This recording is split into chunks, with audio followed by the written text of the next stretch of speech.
Welcome, ladies and gentlemen, to another day of Blade and Soul Korea Season 1. My name is Joe Sobi. Joining with me is Ending Life. As always, we're back into Day 2 after Day 1, the opening day. Did happen for Season 1, and we got to see the two GC Busans really dominate all of Group A in the end, with GC Busan Red coming out on top of here, but Group B with a lot of new exciting teams and some teams that we noticed, but with a lot of roster changes there as well. So what can we expect from a lot of these teams that will be making their appearance today? Well, like you just mentioned, Joel, a lot of roster changes. You can expect that for today as well, especially when you just saw in the VCR at the beginning, we saw Kureta, a very familiar team from last year. However, most of the members are different. Youngwon Che, who kind of went into Kureta last year nearly at the end of the season, he's the only one who's still here, but everybody else has changed. We're looking at the overview still. We're on Day 2. The first place decider for Group B will be happening today, and starting from next week, we're going to get the second place decider along with the dual tournament, starting all in that same week. We've only got 2 more days after that, which is going to be ending up the dual tournament and ending up with the grand finals for Season 1. So 6-day season, obviously. Going to be a short tournament for now, and get to see what Season 1 has in store for us, because we saw that GC Busan still as strong as always they've been. But Kureta might be a different story, where really the top of the lineup really isn't there anymore with the roster change that they have seen recently. Yeah, and now you see on the game rule overview with the quarterfinals being just best of 5s until the semifinals and the grand finals, which will be best out of 7. And Joel explained this yesterday, but if you see in set 3 of best of 5s and set 4 of best of 7s, you see that random, and that is something new that has been added this season, or this year rather. And we spin this roulette, and it's not totally random because it's 50-50, to be honest. It's either singles and tag you choose. But yeah, on screen now we do have the winner highlighted from yesterday and today's matchup for Group B. We ended up seeing GC Busan Blue and Red, the two sister teams, always seen success in the Blade and Soul scene for many, many years, and they were there in the winners match, trying to figure out who the better GC Busan was on that day, and it was GC Busan Red after losing the first game on the tag, but winning out the rest of the matches 3 in a row, and they got themselves as the winner of the Group A action yesterday. So we're going to get the same thing happening now for Group B. Yep, we do have for our first matchup Kureta versus Anarchy, and like I mentioned before, a lot of swaps have been happening throughout all of the teams except Anarchy. Yes, Anarchy, the team name itself is very new. It is new, but if you see the members, they are exactly the same members from previous G tours. We'll get to see the rosters once they reveal themselves very soon enough here, but match prediction for who will make it out as the leader of Group B, just as GC Busan Red was yesterday. We get Kureta, whereas that name value still holds strong, even though the roster is completely different from last year. We'll have to see if Kureta will be able to kind of show us what the fans expected them to be, because 96% and 1% for Anarchy and Nyangyang and 2% for KKC. But if you notice also in Nyangyang, you see a lot of new faces in this tournament to start with, because a lot of the members in Nyangyang are actually from the Clan Wars. They weren't pros for Blade and Soul, but this year they've been scouted into a team, and now they are on this pro stage. See a lot of fans here in the crowds, and a little embarrassing to see the cameras. You see a lot of couples, it seems like. I mean, Blade and Soul, it's one of those games where there's a boyfriend and a girlfriend that just goes on that adventure together. Yes. Goes on these quests. Very epic. There's not a couple right there. Okay. No cap and proud on that one, but there you go. So Blade and Soul, it's a game for everyone, and we do have the events for the people actually playing Blade and Soul. Most of the people who are here are just regular casuals who do enjoy this game very much, and they will be here on live events. So if you guys are watching from home, just know that you have to come by to the OGN Stadium to participate in this actual event. So if you're not in Korea, just know that you won't be able to get these codes for your pleasure to get these extra items. Yeah, and let's just focus on a couple of the teams. For example, our first matchup. Kureta, like Joel mentioned, a lot of swaps have been happening, but one of the members in there, Byunghyun Jun, he was a gunner, or a gunslinger rather, that came out during the Clan Wars. He also was not a pro player last year, but when we saw him play the Gunslinger during the Clan Wars, it was amazing. It was before it got implemented into the pro scene this year. So he actually gave us a taste of what a Gunslinger can do in a tag match and singles. And you know, I'm expecting a lot from this guy, even though this is his first year, because he's one of those original Gunslinger players. Even during that Clan Wars, as you say, Young Jun performed it better than the others, because we've seen other players trying to pick out that Gunslinger, but it really wasn't to the same amount of success that we saw out of this guy, and really a hot rookie, just a rookie that we were looking out for, and we'll see what he can do on this pro play here, because the level of play has evolved when you're talking about just participating in a Clan War, but now to the Blade and Soul Korea Season 1, to see what his skills can do, and see if he can be one of the better gunslingers in the tournament.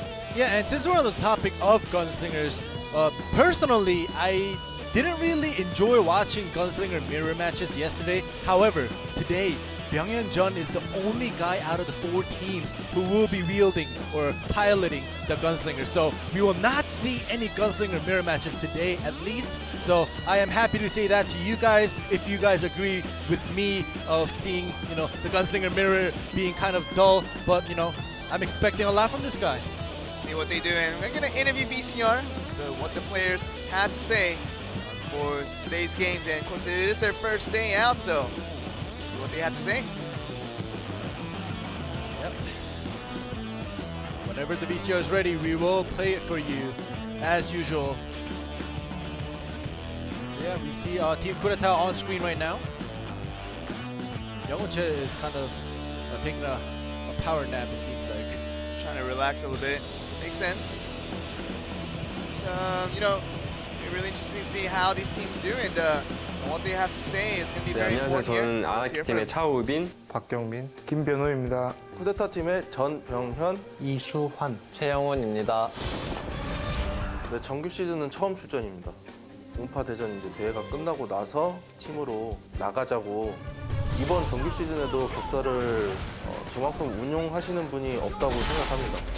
인정할 수밖에 없게 되겠죠. 이름이 뭐죠? 그 선수들 제가 이름이 민병현, 전병현 이름이 좀 어렵노. 전병현 뭐 개인전은 뭐 잘하겠지만 태그는 또 틀린 거라서 잘하는지도 모르고. 저희는 화력이 엄청 센 팀입니다.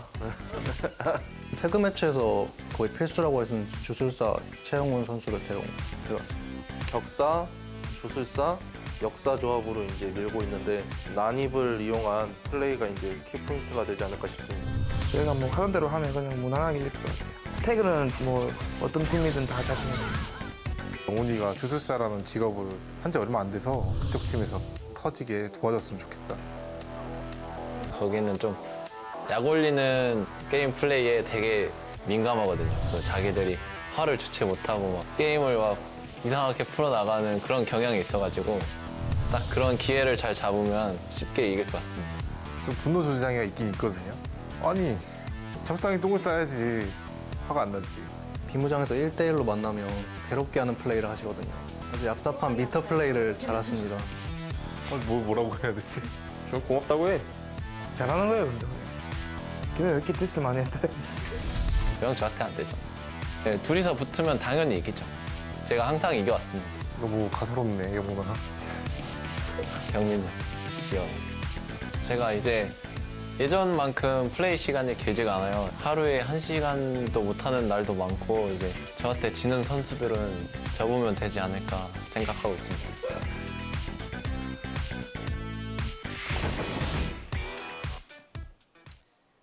If you listen to Young-Che, guy that barely even plays an hour per day as a professional player, so announced your retirement. That's what he's saying during that interview. So it's really interesting to see what Young-Che and the rest of Kudeta are trying to bring. But I think the biggest point of focus is going to be on Byung-hyun Jun, of course, the superstar rookie, coming with that gunslinger. The first appearance we saw out of that was through that Clan War, as you were mentioning earlier. I think to see it again, 2018, Season 1, and we saw from the other players yesterday from Group A.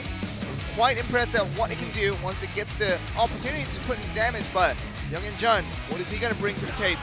He's going to bring a little bit of different implementation from what the gunslinger may do in a professional tournament. Yeah, and like Kudeta mentioned, they want to kind of push towards that warlock gunslinger meta with that destroyer added in there for that defensive party save move.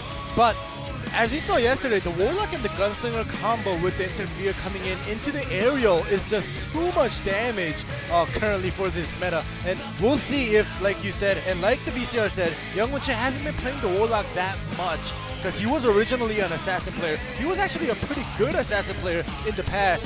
But let's see how his Warlock with Byung-Hyun-jun's Gunslinger can do this round. Of course, we're talking about if you provide an opportunity with the Warlock or even a Destroyer with the CC, to having the Gunslinger come in, put in lots of damage. And sees that Woo-Bin-Cha does play the Gunslinger as an option, but I don't think he's going to be playing it for this particular round.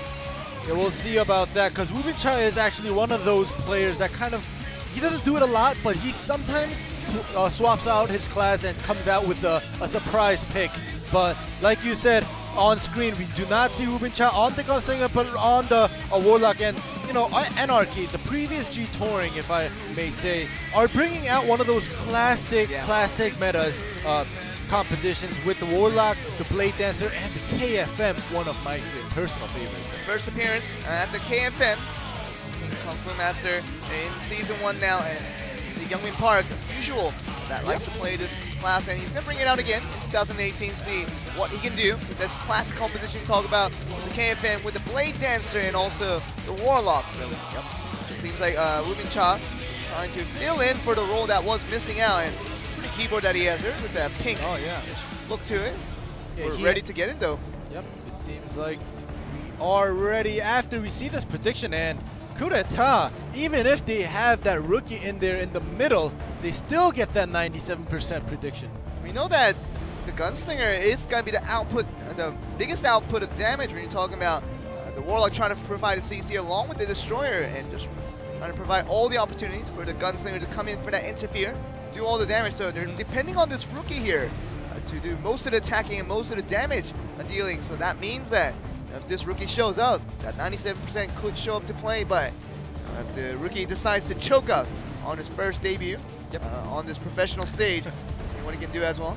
Yeah, and as we mentioned before, Anarchy, the previous G Touring. The reason I keep mentioning their previous name as well is because this is, I think, 3 to 4 years where those three players haven't swapped rosters at all for the past 3 years at least. And they've stuck together. They have performed well in some of the tournaments, not so well last year to be honest, but them staying together as a three-man team for 3 years, it has to add up to something. Really does. Team chemistry, always important, especially in tag matches. You know that in 2018 format, everything is important, from singles to tags, and it just means that this is only one step for Anarchy to really overcome to get to the singles now. And once we get onto game one, we will see that the long time of team chemistry that has been built up for this team, how that will translate into their results. Can they get a win over the favorites, that is coup d'etat? Yep, we'll have to see about that. And during the VCR, Anarchy also mentioned about them being confident in tag matches. But we're gonna go on to game one to see which gonna get the win in that tag match with coup d'etat and Anarchy. Coup d'etat looking like the favorites, but Anarchy could fire back with the team chemistry built upon them. See what they can do. Let's get on to game one.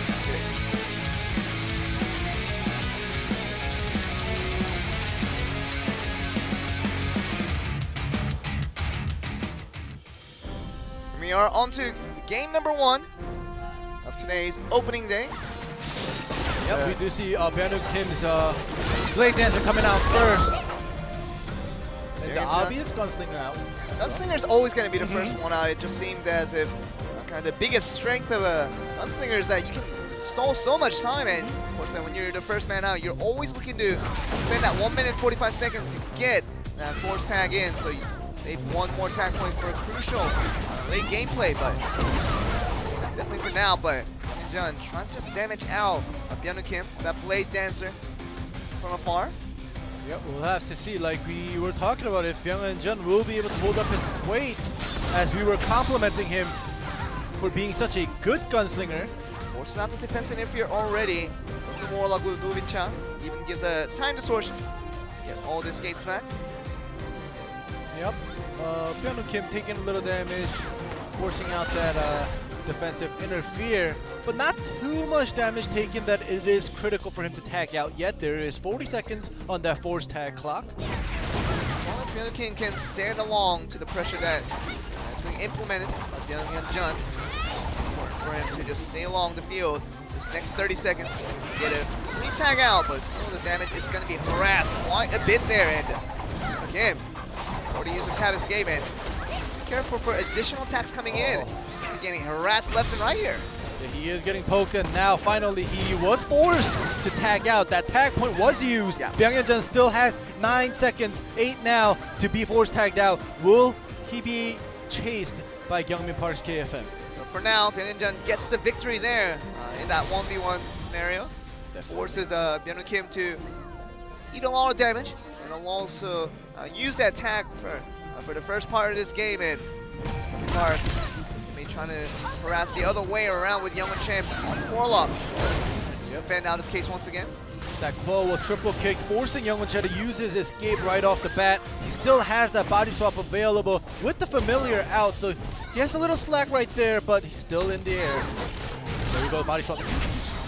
Get on for the in the air. Destroyer with Suwon Lee for the rescue there. Could have been dangerous for Youngwon Che, but has his teammate to save him for that instant. Yep, we'll see if Youngwon Che will be able to hold his weight as the Warlock.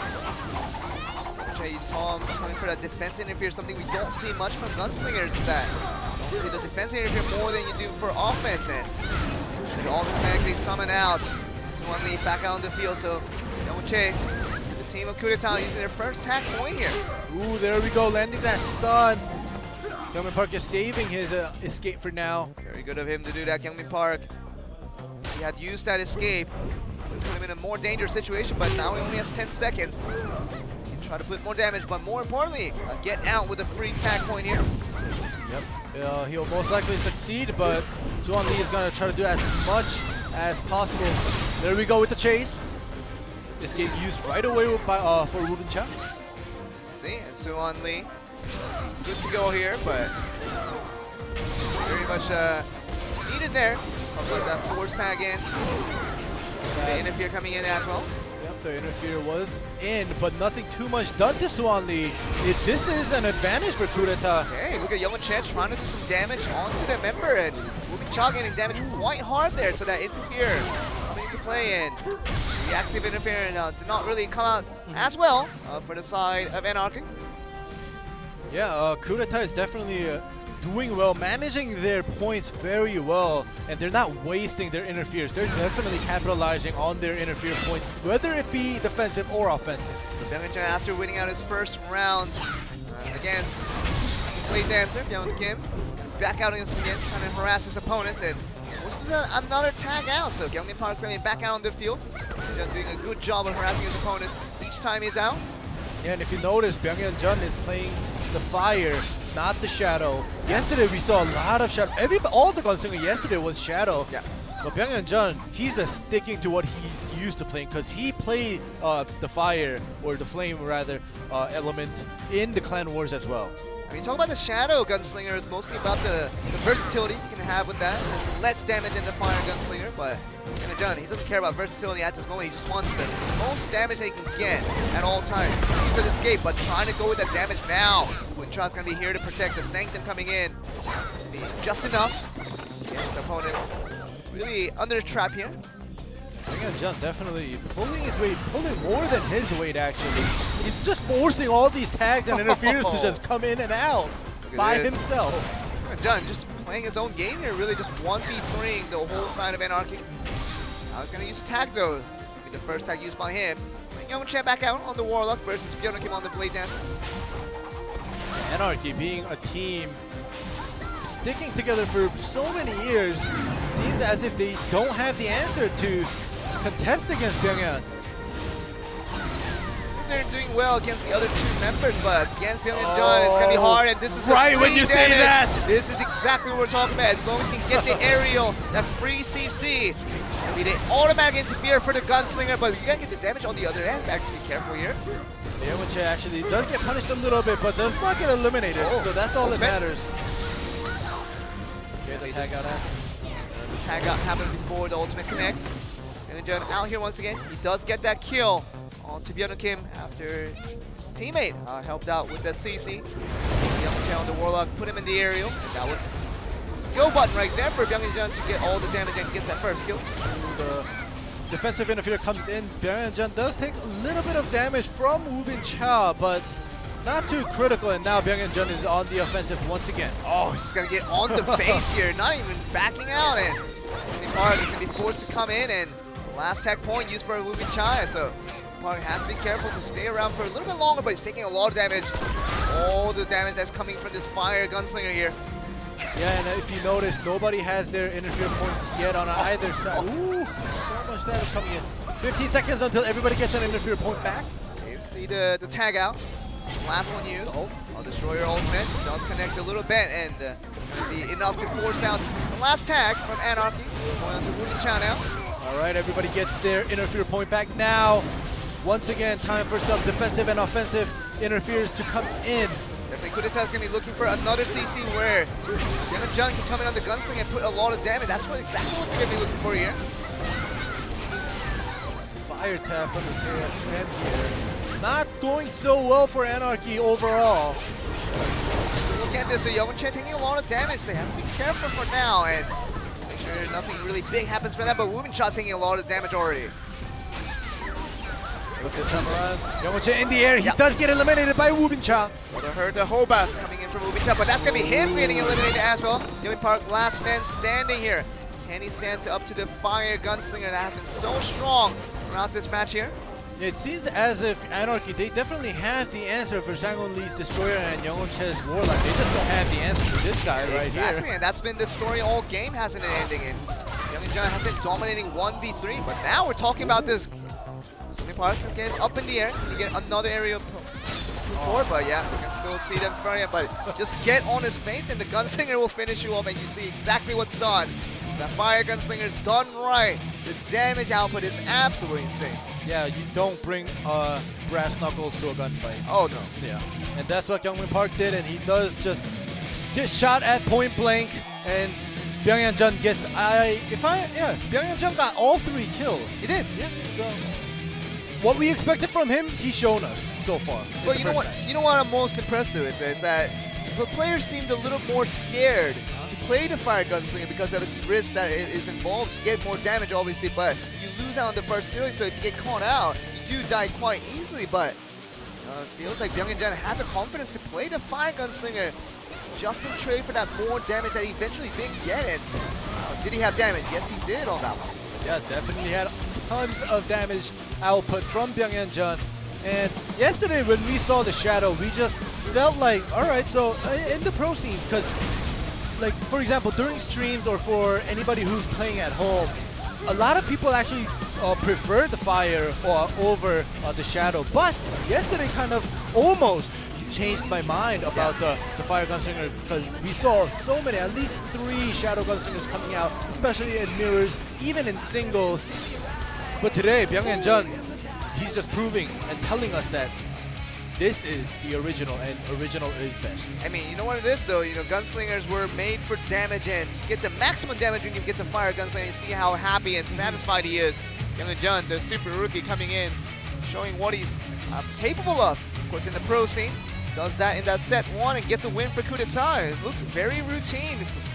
Not for the other 2 really, because it feels like the other 2 players, the Coup d'etat with Suwon Lee and also Yeonche, had a difficult time in dealing with the 3 members of Anarchy, but Byung Jun looked to be on a different class there. So can we get this new superstar on the rise here? That we're going to find out as we get close to the singles in set 2 coming up.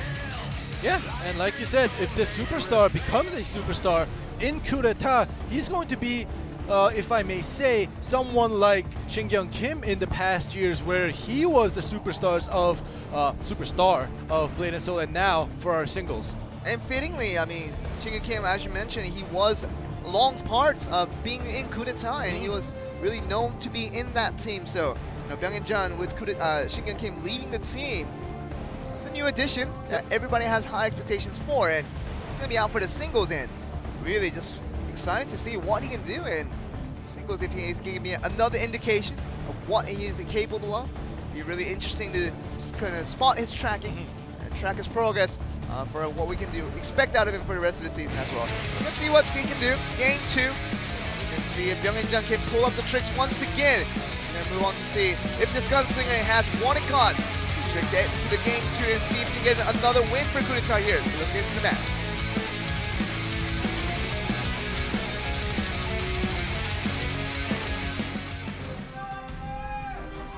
Definitely saw this matchup last time around, Byung-Jun and Byung Kim. It was starting from the 3v3 and Byung-Jun definitely won out that one the last time out, so. And this time around, Byung-Jun brings out the Shadow for singles. So now he has it. Now we know what he prefers for tag and singles. We'll see if the Shadow for 1v1 will do its job. It feels as if the Shadow Gunslinger can make more opportunities for himself where at an in-tag, the Fire Gunslinger is used just because you know that the other two teammates are going to provide you with the opportunity, but the lightning draw right away, and that is so much damage. This is what the weakness of the Gunslinger can be. And we know this can happen because at Gunslinger they put out a lot of damage, but they can take so much damage themselves. They're very, very weak in terms of HP and damage, defense capability. So Smile gone. All from Byung-Jun's face right away. Yeah. But you know what that means though, Byung-Jun maybe took this a little bit too lightly after putting out a good performance in round 1. But that round 2 will be just another piece of cake, but yeah, playing with fire there as he lost the escape very early in the game. McCann took complete advantage of that and went with a preemptive lightning draw, and that was enough damage to finish him off at the end. Yeah, a 30-second match. And Byung Kim and we saw Anarchy overall. They were kind of more confident in tag rather than singles, but now it's switched around. Coup d'etat won the tag match, and they lost the singles. So, you know, we'll have to see as this goes on, but the roulette will probably be spinned very shortly. And it's going to tell us if this next set here, random, is going to be either single or tag. Of course, the player that just played in round 2 cannot participate again in round 3 if it becomes singles. That's the important one to keep notice here. Yep. Well, today at least the ref decides to spin the wheel a little harder so it goes around at least once in a full circle. But it seems like we are here for singles once again, and now Byung-Jun can't come out because he already came out in round 2. So round 3, it has to be either Young-Won Chae or Suwon Lee. Same for Anarchy as well. They just sent out Kyungmin Park, but will not be able to. Byung Kim, yep. but you know, Kyungmin Park and Woo-Min Cha will be able to come out as well. So 1 of the 2 will make their appearance. Of course, for same for Coup d'etat without Byung-Jun. Kind of relative weaker performances coming from Young-Won Chae and Suwon Lee. 1 of the 2 has to make an appearance to get a win for the team. Yeah, but it'll most likely be Young-Won Chae who has a little more experience compared to Suwon Lee if we had to compare the two. But on the side of Anarchy, I'm not sure if Woo-Min Cha will be coming out or Kyungmin Park will be coming out, because all 3 members of Anarchy, like I said before, has a lot of experience in tournaments, in singles, as well as tag matches. Young-Won Chae, we know him playing the assassin before he switched over to becoming a warlock. So we can definitely see him go back to his old form and see him play the assassin for this round 3. It'll be very interesting to see if he can do that. Yep. Here we go. Finally, we get to see which players will be coming out for our set 3 singles, and Young-Won Chae will be sticking with the warlock. Okay, so just wants to keep that identity in check. It's not really about his former self of playing the assassin. This is new 2018 Young-Won Chae, who's going to be playing the warlock, not just in tags but in singles. We also saw, you know, KFM, Kyungmin Park, see what he can do. It's a classic when it comes to the 1v1 matches with the KFM. See what he can do. Yep, and it seems like the music has changed and we are ready for round 3. Let's get into the match.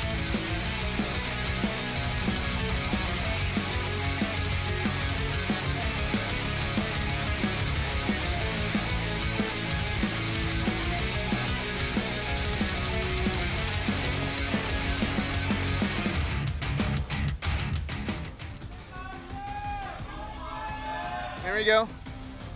Game number 3.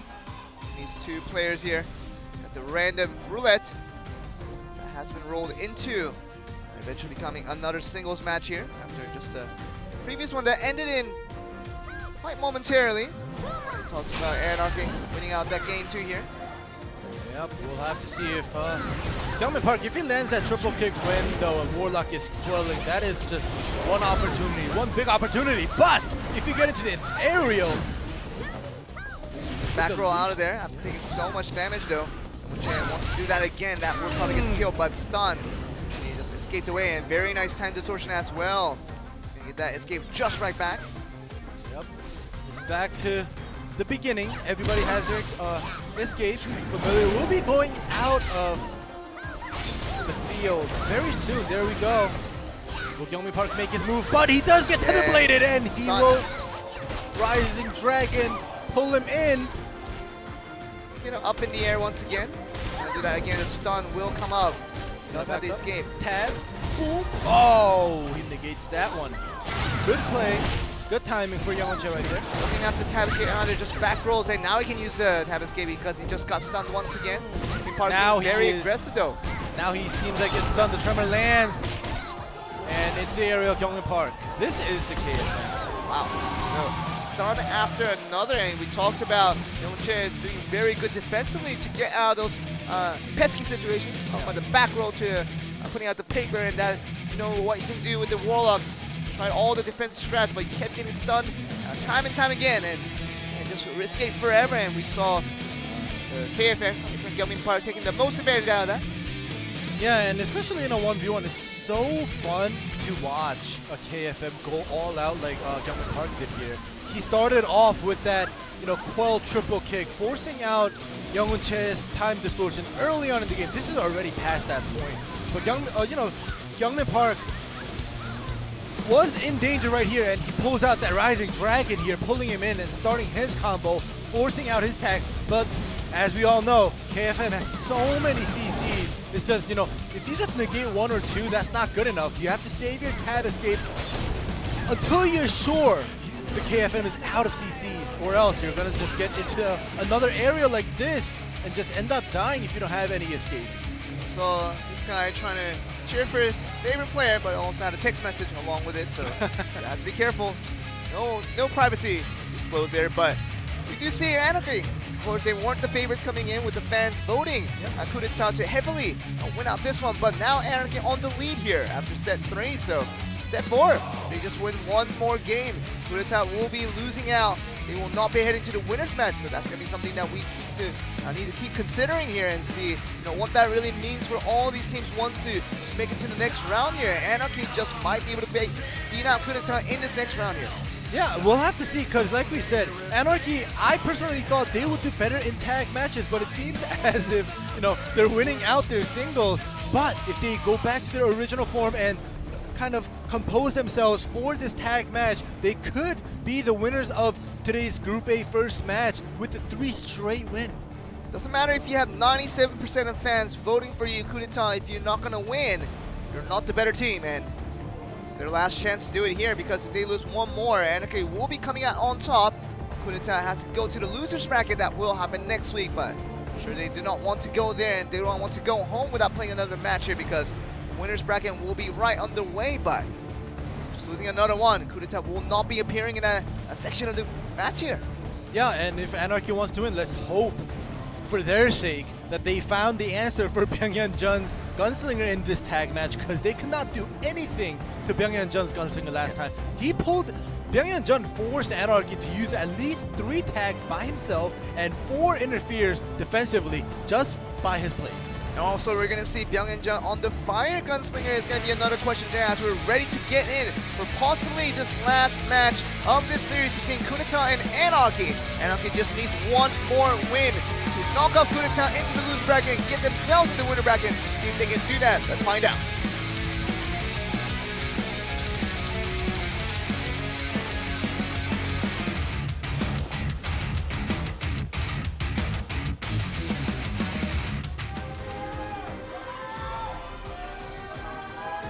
See this match begin. Byunghyun Jun and the rest of coup d'etat definitely knows what the situation is, and they want to. The match is held underway. Talked about Byunghyun Jun. If he's going to bring out the Fire Gunslinger, the answer was yes on this equation. Yep, he definitely heard us. Not really. He probably just preferred the fire gunslinger. But yeah, like we said, let's hope Anarchy have found the answer to this guy's gunslinger. Because if they don't, this is just gonna be a replay of the first match.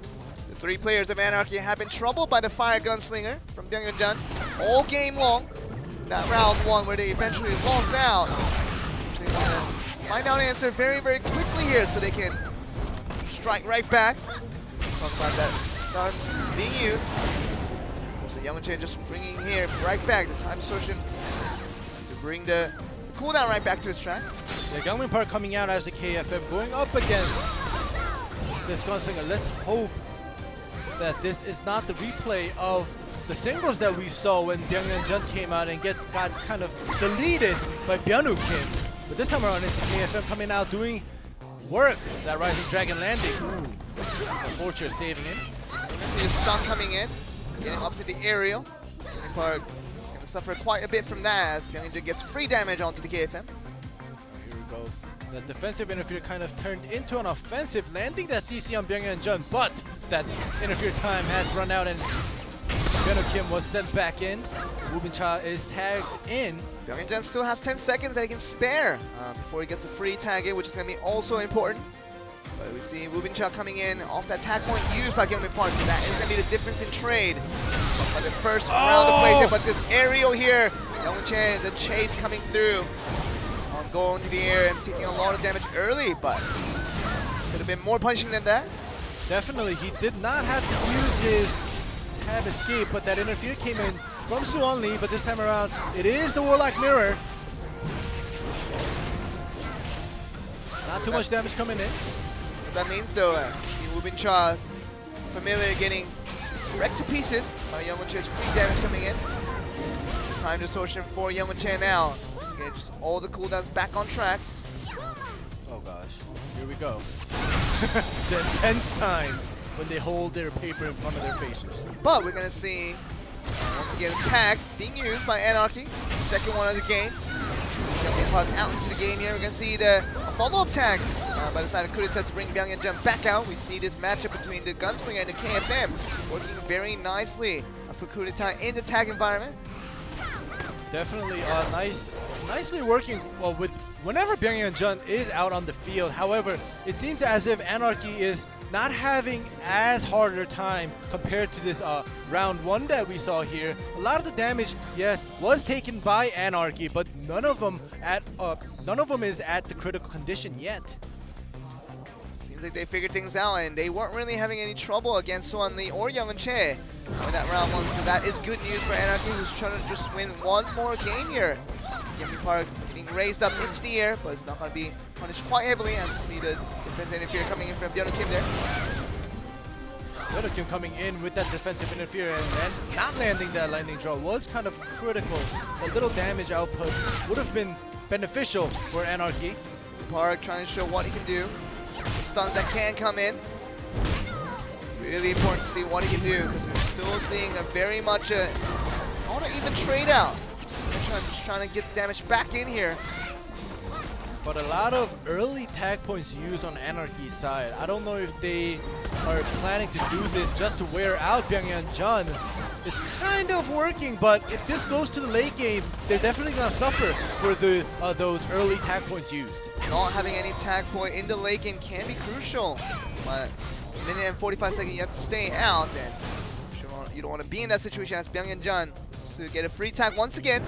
Just about a second. Yeah, Byung-Yeon doesn't need tag points, I guess.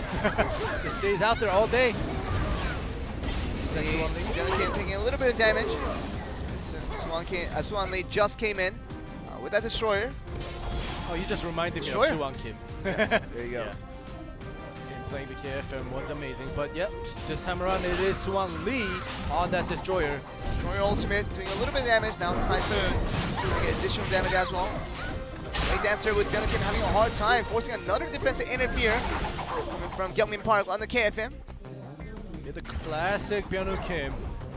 Blade Dancer using that vortex, but into the aerial offensive Oh, interfere but as Young-Chae well. doing so much damage off the interfere as well. So, gonna force out another tag now from Byung Kim, and Really just Woo Cha's going to be back out onto the field, but Suwon Lee having a good time against all the opponents coming in. Yeah, he is actually definitely having a great time staying out on the field. And if you notice, Kureta, they've only used one tag point so far, and it's already almost 6 minutes into this tag match. Just looking very comfortable. Woo Cha and the rest of Anarchy had a hard time against Byung-Jun in round 1, but now seemingly having a hard time against all 3 opponents now for Kureta. Look at this, the difference in health bars right now. Byung Kim still out here as this blade dancer who actually finished off his singles in 30 seconds, but this time around, he's not having such an easy time because of how many points Kureta has with tag and interference points. Suwon Lee tagging out right there for Byung-Jun. Back out on the field once again. Byung Kim on the side of Anarchy has to stay around for a little over a minute before he gets a free tag. I think he uses it right now, and that's going to be the last tag point used by Anarchy, so they will not have any tag point for the last 4 minutes here. Yeah, we'll see if Woo Cha will be able to stay out for a minute and 30 seconds, because in just 30 seconds, everybody gets an interfere. So yes, a defensive interfere could come in, but for Anarchy right now, they have to make opportunities. They have to make offensive opportunities. And as I say that, they do make an opportunity, but the tag out finally happens from Byung-Jun. Suwon Lee back out once again on the Destroyer, just trying to do damage onto the Warlock with Woo Cha having a hard time throughout the game here. Seems still rushing in though. Fear now coming in, Byung-Jun trying to do damage on the side here. Wow, this is definitely a different outcome that's coming through for us compared to round 1, because it would have already been done if it was round 1 where they did not have the answer for Byung-Jun, but this time around they know what could keep Byung-Jun at bay. You see the body swap happening, but it's going to be a follow-up right now. That 3-minute mark that came in. Little damage, all the ultimate is going to be coming in. Is that going to do a lot of damage though? Suwon Lee taking a little bit damage. Connecting to too much there. Young-Chan back out on the field. That tether blade forces Young-Chan to use in this game. This is the Warlock mirror once again. Woo Cha finding inside this Sanctum here, and see Young-Chan still trying to do damage as well. So Woo Cha having a hard time now. So just stick around. 8 more seconds. Stay in here to get a free tag. Yeah, and you know, Kureta having a destroyer, we haven't seen a Typhoon wallbang yet coming out from that destroyer, because that could be taken advantage of for Kureta for having that destroyer on their roster, but we haven't seen that wallbang. Young Park though, trying to do all the damage. Woo Cha coming out for the interfere as well, just mainly for the time distortion. Young-Chan starting to get harassed a little bit here. Gonna be able to force tag out. Byung-Jun now with that only tag point remaining in this 1 minute and 30 seconds left to go on the clock. We're gonna get the damage done onto Young Park. That will be the important question I probably get the answer to in a minute here. Yep, the last interfere points for everybody will be coming in 20 seconds, but until then, if you see Anarchy's side, everything is great for the interfere and the tag point. So Young Park definitely has to endure this fight against Byung-Jun, plus if Young-Chae does come in with that one interfere point that he has right now. Anarchy having a hard time so far of what to make out of these tag matches that they've played against Kureta, and Kureta doing a good job centering around Byung-Jun to put in the damage, and this time Young-Chae and Suwon Lee doing a good job on their parts as well. It actually does land that tab, forcing Suwon Lee's interfere to come in defensively. See the Cyclone trying to be used. Really important for Byung-Jun to stick around and try to do damage onto Young Park where he can, but one time left. See the Young-Chae interfere. More defensively, more that time distortion. Come in for Byung-Jun. Young Park has 5 seconds left for that force tag, and they want to get that bits of damage in before this clock runs out. There's only 17 seconds left. There we go with the tag, and the ult's actually used. That could have been dangerous, but it's going to be tagging out the last tag point of the game here, and Suwon Lee back out into the field. Trying to get this last 4 seconds of gameplay to see who put out the more damage in the end as a team. Trying to get an answer to that. Of course, this Warlock ultimate will not count. It was at the last minute there. Seems like Try to make it a buzzer beater, actually. Yeah, Kudeta, it seemed like they had the more of it, and with the damage chart, it's going to be a good of a lead. Yep, so almost 90,000 in terms of damage difference, and Kudeta centering around Byung-Jin as we were talking about around this gunslinger rookie. Doing a very good job to get another win there. And can't be all smiles and faces now because you have one more game for the set 5, another single for Kudeta to see if they can continue on the success and get a win over Anarchy. Yeah, and this will be the first match that goes to the 5th round from yesterday and today put together. We'll see if more 5-set games will be coming out today, but this time around, this is the first time. This is the most evenly matched up matchup yet. It is 2-2. The last round, the last match will be singles. So this time around, Anarchy might be, kind of having that confidence in themselves because winning out 2 singles in a row, back to back, and now this 5th round is back to singles. What that means for, of course, Kudeta, they want to show that they are the better team. They can't send out anyone they want, but get the win they haven't done for the entire series between them and Anarchy. There's Anarchy as well. Of course, I feel like they did a better job of this specific round where they dealt with Byung-Jin a little bit better, dealt with the entire tag round a little bit better, but well, the damage difference was what changed the outcome. For Anarchy, who couldn't get the win on that TKO.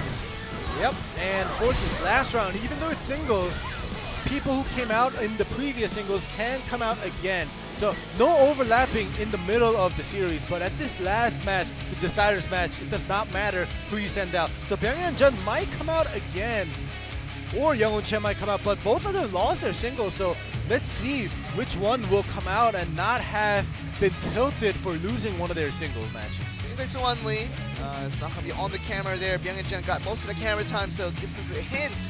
Yeah, it might be the gunslinger back out once again. Will that mean though? We saw the blade dancer Byung-Jin doing a very good job last time around, so are we going to see that back again? We'll only have a few more seconds before we find out who's going to make an appearance for both teams. Yep, and the production hologram shows us that it is Byung-Jin, but it will be Woo-Bin Cha on the field this time around. Okay, so a warlock versus a gunslinger. See what they can do here because Byung-Jin has done very, very well throughout the tags, but has been disappointing on that one single that he played in. So can he overcome that difference? What he couldn't do in the game. Let's see what he can do here because we're not wasting any time here. Trying to get into the last game between Kudeta and Anarchy. See if Byung-Jin can overcome the difference that hasn't been his way for the last time he made an appearance in the single. Can he beat out Woo-Bin Cha on the Warlocks? We're gonna find out.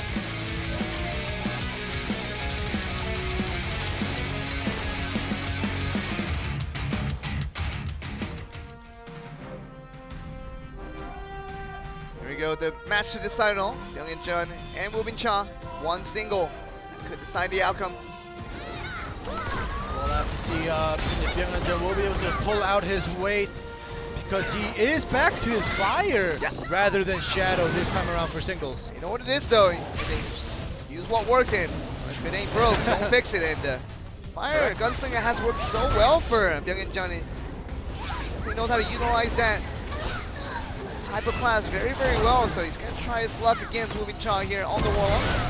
We'll see if that works out, like you said, Joel, because it seems as if bringing out the Shadow for the first singles that he played, it felt like he was comfortable with Shadow, but like you said, it worked during tag. The fire works for him. You know, everybody has their preferences, and let's see if this will work out. But this time around, that aerial doing some damage to Byung-Jin. Oh, but if you don't have that paper out, Woo-Bin Cha, you're gonna take a lot of damage from the gunshot. They're not Shadow palettes, but we're gonna see Byung-Jin on the other end take so much damage, similar to what happened in the last time he played the singles. Be careful, just trying to get that counter damage is what he's looking for, but so much up in the air. Byung-Jin just trying to fly across the entire arena, but he needs a little bit more damage. It's so close to dying out now. He can't heal too much back from where he is, and that will be it. And there's days to finish him off, and Woo-Bin Cha did exactly what was needed as a veteran. Show what is up to the rookie who is trying his second attempt, trying to win out in the singles. He does lose 2 times in a row now. Up there, fire. Gunslinger might have been the answer, but Byung-Jin A little bit disappointing in the way he couldn't handle out the singles in both cases.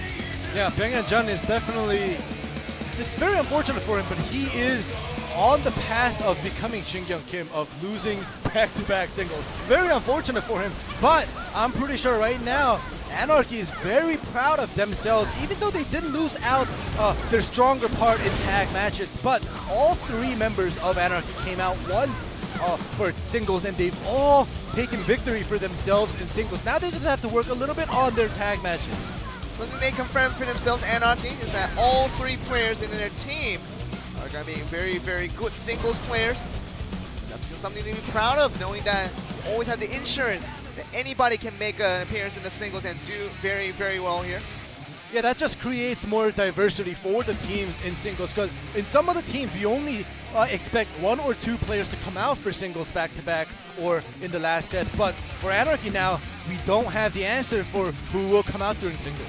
With Anarchy coming over the top, over the favorites of Coup d'etat, we will see them head to the winner's bracket, while Coup d'etat will be making their reappearance in the loser's bracket next week.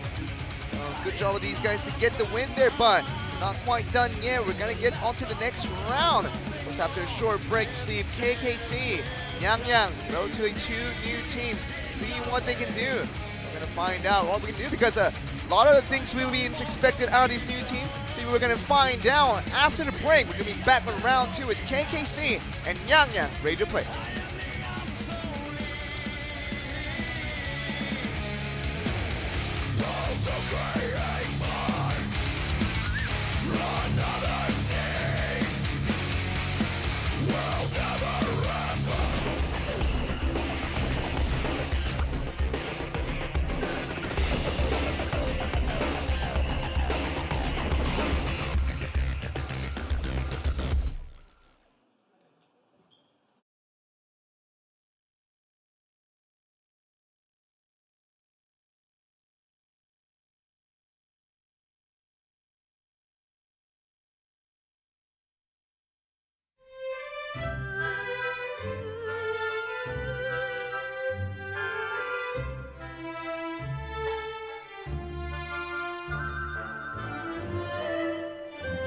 안녕하세요. 블레이드&소울의 아트 디렉터 정영채입니다. 블레이드&소울은 대대적인 그래픽 개선 작업을 준비하고 있습니다.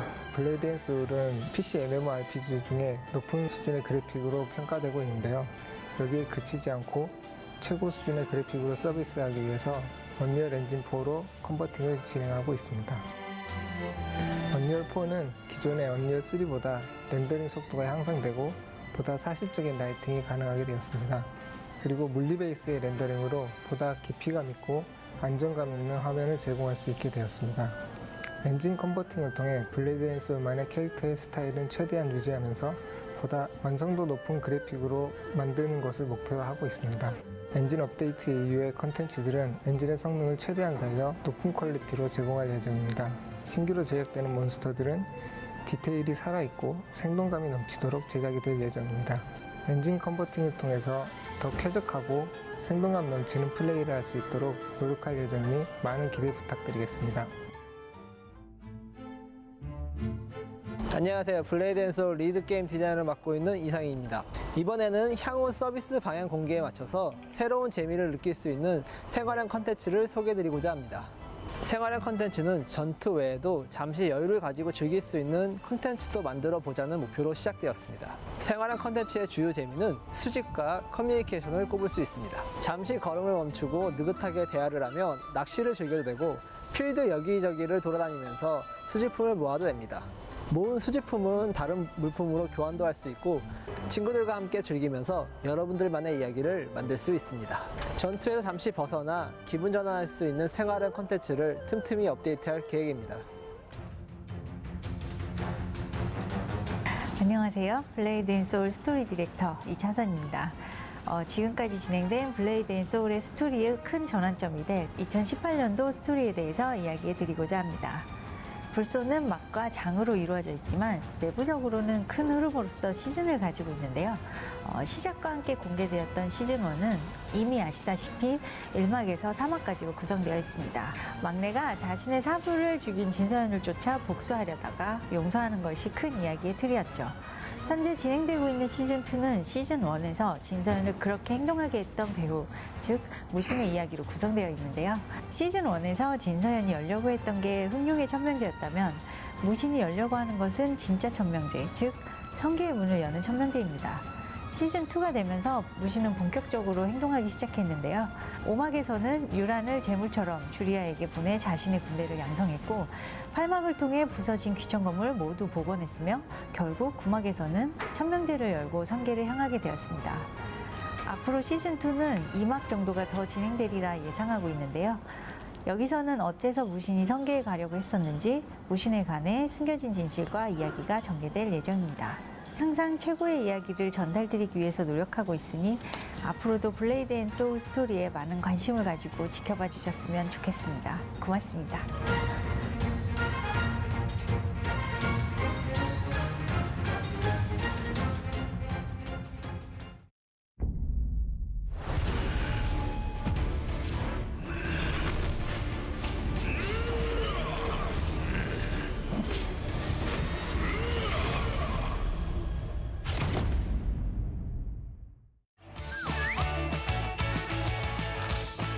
암살자는 거의 성공권이 네. 나뭇잎 날리기, 그림자 배기, 뭐 연화각, 지뢰 이 정도가 있거든요. 네. 일단 빙을 신 상태에서는. 그럼 네. 나뭇잎 날리기를 이용한 콤보 먼저 네. 한번 보여드릴게요. 잠입, 척기 후에 비주 꽂고 공중기 여기까지. 여기까지. 네. 네. 이게 자, 이렇게 해서 좀 어떻게 보면 이게 나뭇잎 날리기로 시작할 수 있는 기본적인 사이클인 가장 거죠. 기본적인 가장 사이클이죠. 기본적인 사이클인 거고 이후에 거미줄이 걸려 있다라고 생각을 하고 좀 연계를 또 한 번 더 보여주시면 좋을 것 같은데요. 거미줄이 걸려있다 하면은 네. 이제 잠입을 했어요. 그러면은 거미줄 시간이 좀 있잖아요. 그렇죠. 그럼 자기 스킬이 뭐가 있는지 일단 보면서 네. 지금은 뭐 스킬이 다 있죠. 지금은 다 사용하지 있습니까? 않았으니까. 그러면 네. 뭐 가장 내절도부터 사용할까요? 네, 내절도. 이렇게 내절도는 4방까지 되거든요. 네. 근데 거의 안전을 위해서 뭐 한 3방, 4방 치는데 이제 연계를 하려면은 내절도 하고 또 독이 남아 있어서 보통 풍독술 있으면 내절도랑 많이 섞어 쓰죠? 네, 그렇죠. 이유가 뭐죠? 풍독술이 범위가 길어요. 8m. 범위도 길고 8m 맞네. 정확한가요? 네, 8m 맞네요. 네. 이게 하여튼 네. 네, 풍독술은 이제 탈출기가 있는 상대한테 견제하려고 많이 쓰죠, 보통.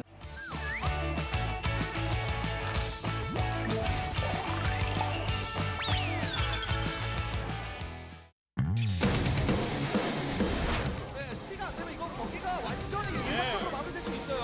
아 오늘 막심이 굉장히 보고 싶거든요. 팅팅팅은 막심 반피. 자, 여기서 우주인들 폭발합니다. 탈기. 막심아 너무 심하게 나가는데. 또 띄우고. 가르기. 막심이야. 일어나 막심. 일어나 막심. 아무도 못 구해줘. 추가 캐치됐어. 네. 또 탈기. 뛰고. 엎어치기. 네. 막심 강참. 한 명이 데리고 가야죠. 바로 싸움이라면 나도 지지 않겠다라는 의지. 시간이 굴러가면서 마음껏 달려들죠. 노려보니까 그냥 빠질 수밖에 없는 탈기 살리는데 뛰고. 연타 고마워. 유동과 우리.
안녕하세요. 저희는 양양팀의 이재준, 이상훈, 최지수입니다.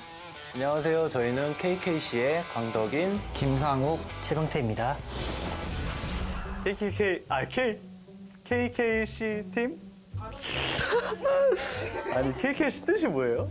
그냥 아무 생각 없이 지어가지고 그냥 죄송해요. 냥냥 그냥 귀엽네요. 근데 그 팀 누구 있지? 저희가 그러니까 조합은 그렇게 좋지가 않아요. 원래 있던 팀들에서 떨어져 나온? 난 팀도 없었어. 정규 시즌은 첫 출전인데 재밌게 잘할 수 있을 것 같아요. 저희가 작년에 또 주술사 없이 했어요. 굉장히 힘들게 했는데 내곡을 줄 수 있는 주술사도 있고 작년보다 더 단단해진 것 같기도 해요. 일단 저희는 심리가 필요가 없이 공격을 넣을 수 있는 타이밍이 많습니다. 지는 걸 두려워하지 않지. 3분 안에 모든 걸 해결합니다. 저희. 3분 카레지. 저희는 하다가 이제 얻어 걸리면 거기서 이제 승부를 보는 타입이기 때문에 예측이 잘 안 되실 겁니다. 이번에 랜덤 매치도 이제 도입이 됐는데 뭐 싱글이든 태그가 됐든 저희가 그냥 이기지 않을까요? 실력적으로는 반반 아니냐? 그럼 무슨 팀이라고요? 누구 있지? KK 아 잠깐만 왜 이렇게 입이 안 붙냐? KKC 아 너무 어려워. 그러니까 팀명 뭐 저래? 근데 제가 소환사한테는 안 질 것 같아요, 그냥. 상욱님 양명결 한번 맞아보실래요? 저한테 아직 도전하실 짬은 안 되실 것 같아요. 재준아 끄렁검 좀 잘 맞춰라. 야. 이것만 얘기해도 알 거예요. 어떤 상황이 나와도 그냥 운 좋게도 피해져요. 맨날. 내가 좀 떨리. 아니, 넌 안 떨려. 우리 그럼. 팀 대통령이. 맞지. 뭐 저희가 일단 전략을 짠 건 없는데 저희 팀 그러니까 성향적으로는 태그가 좀 더 낫지 않나 싶어요. 태그에서 만나면 혼쭐 나실 겁니다. 양양 이기자.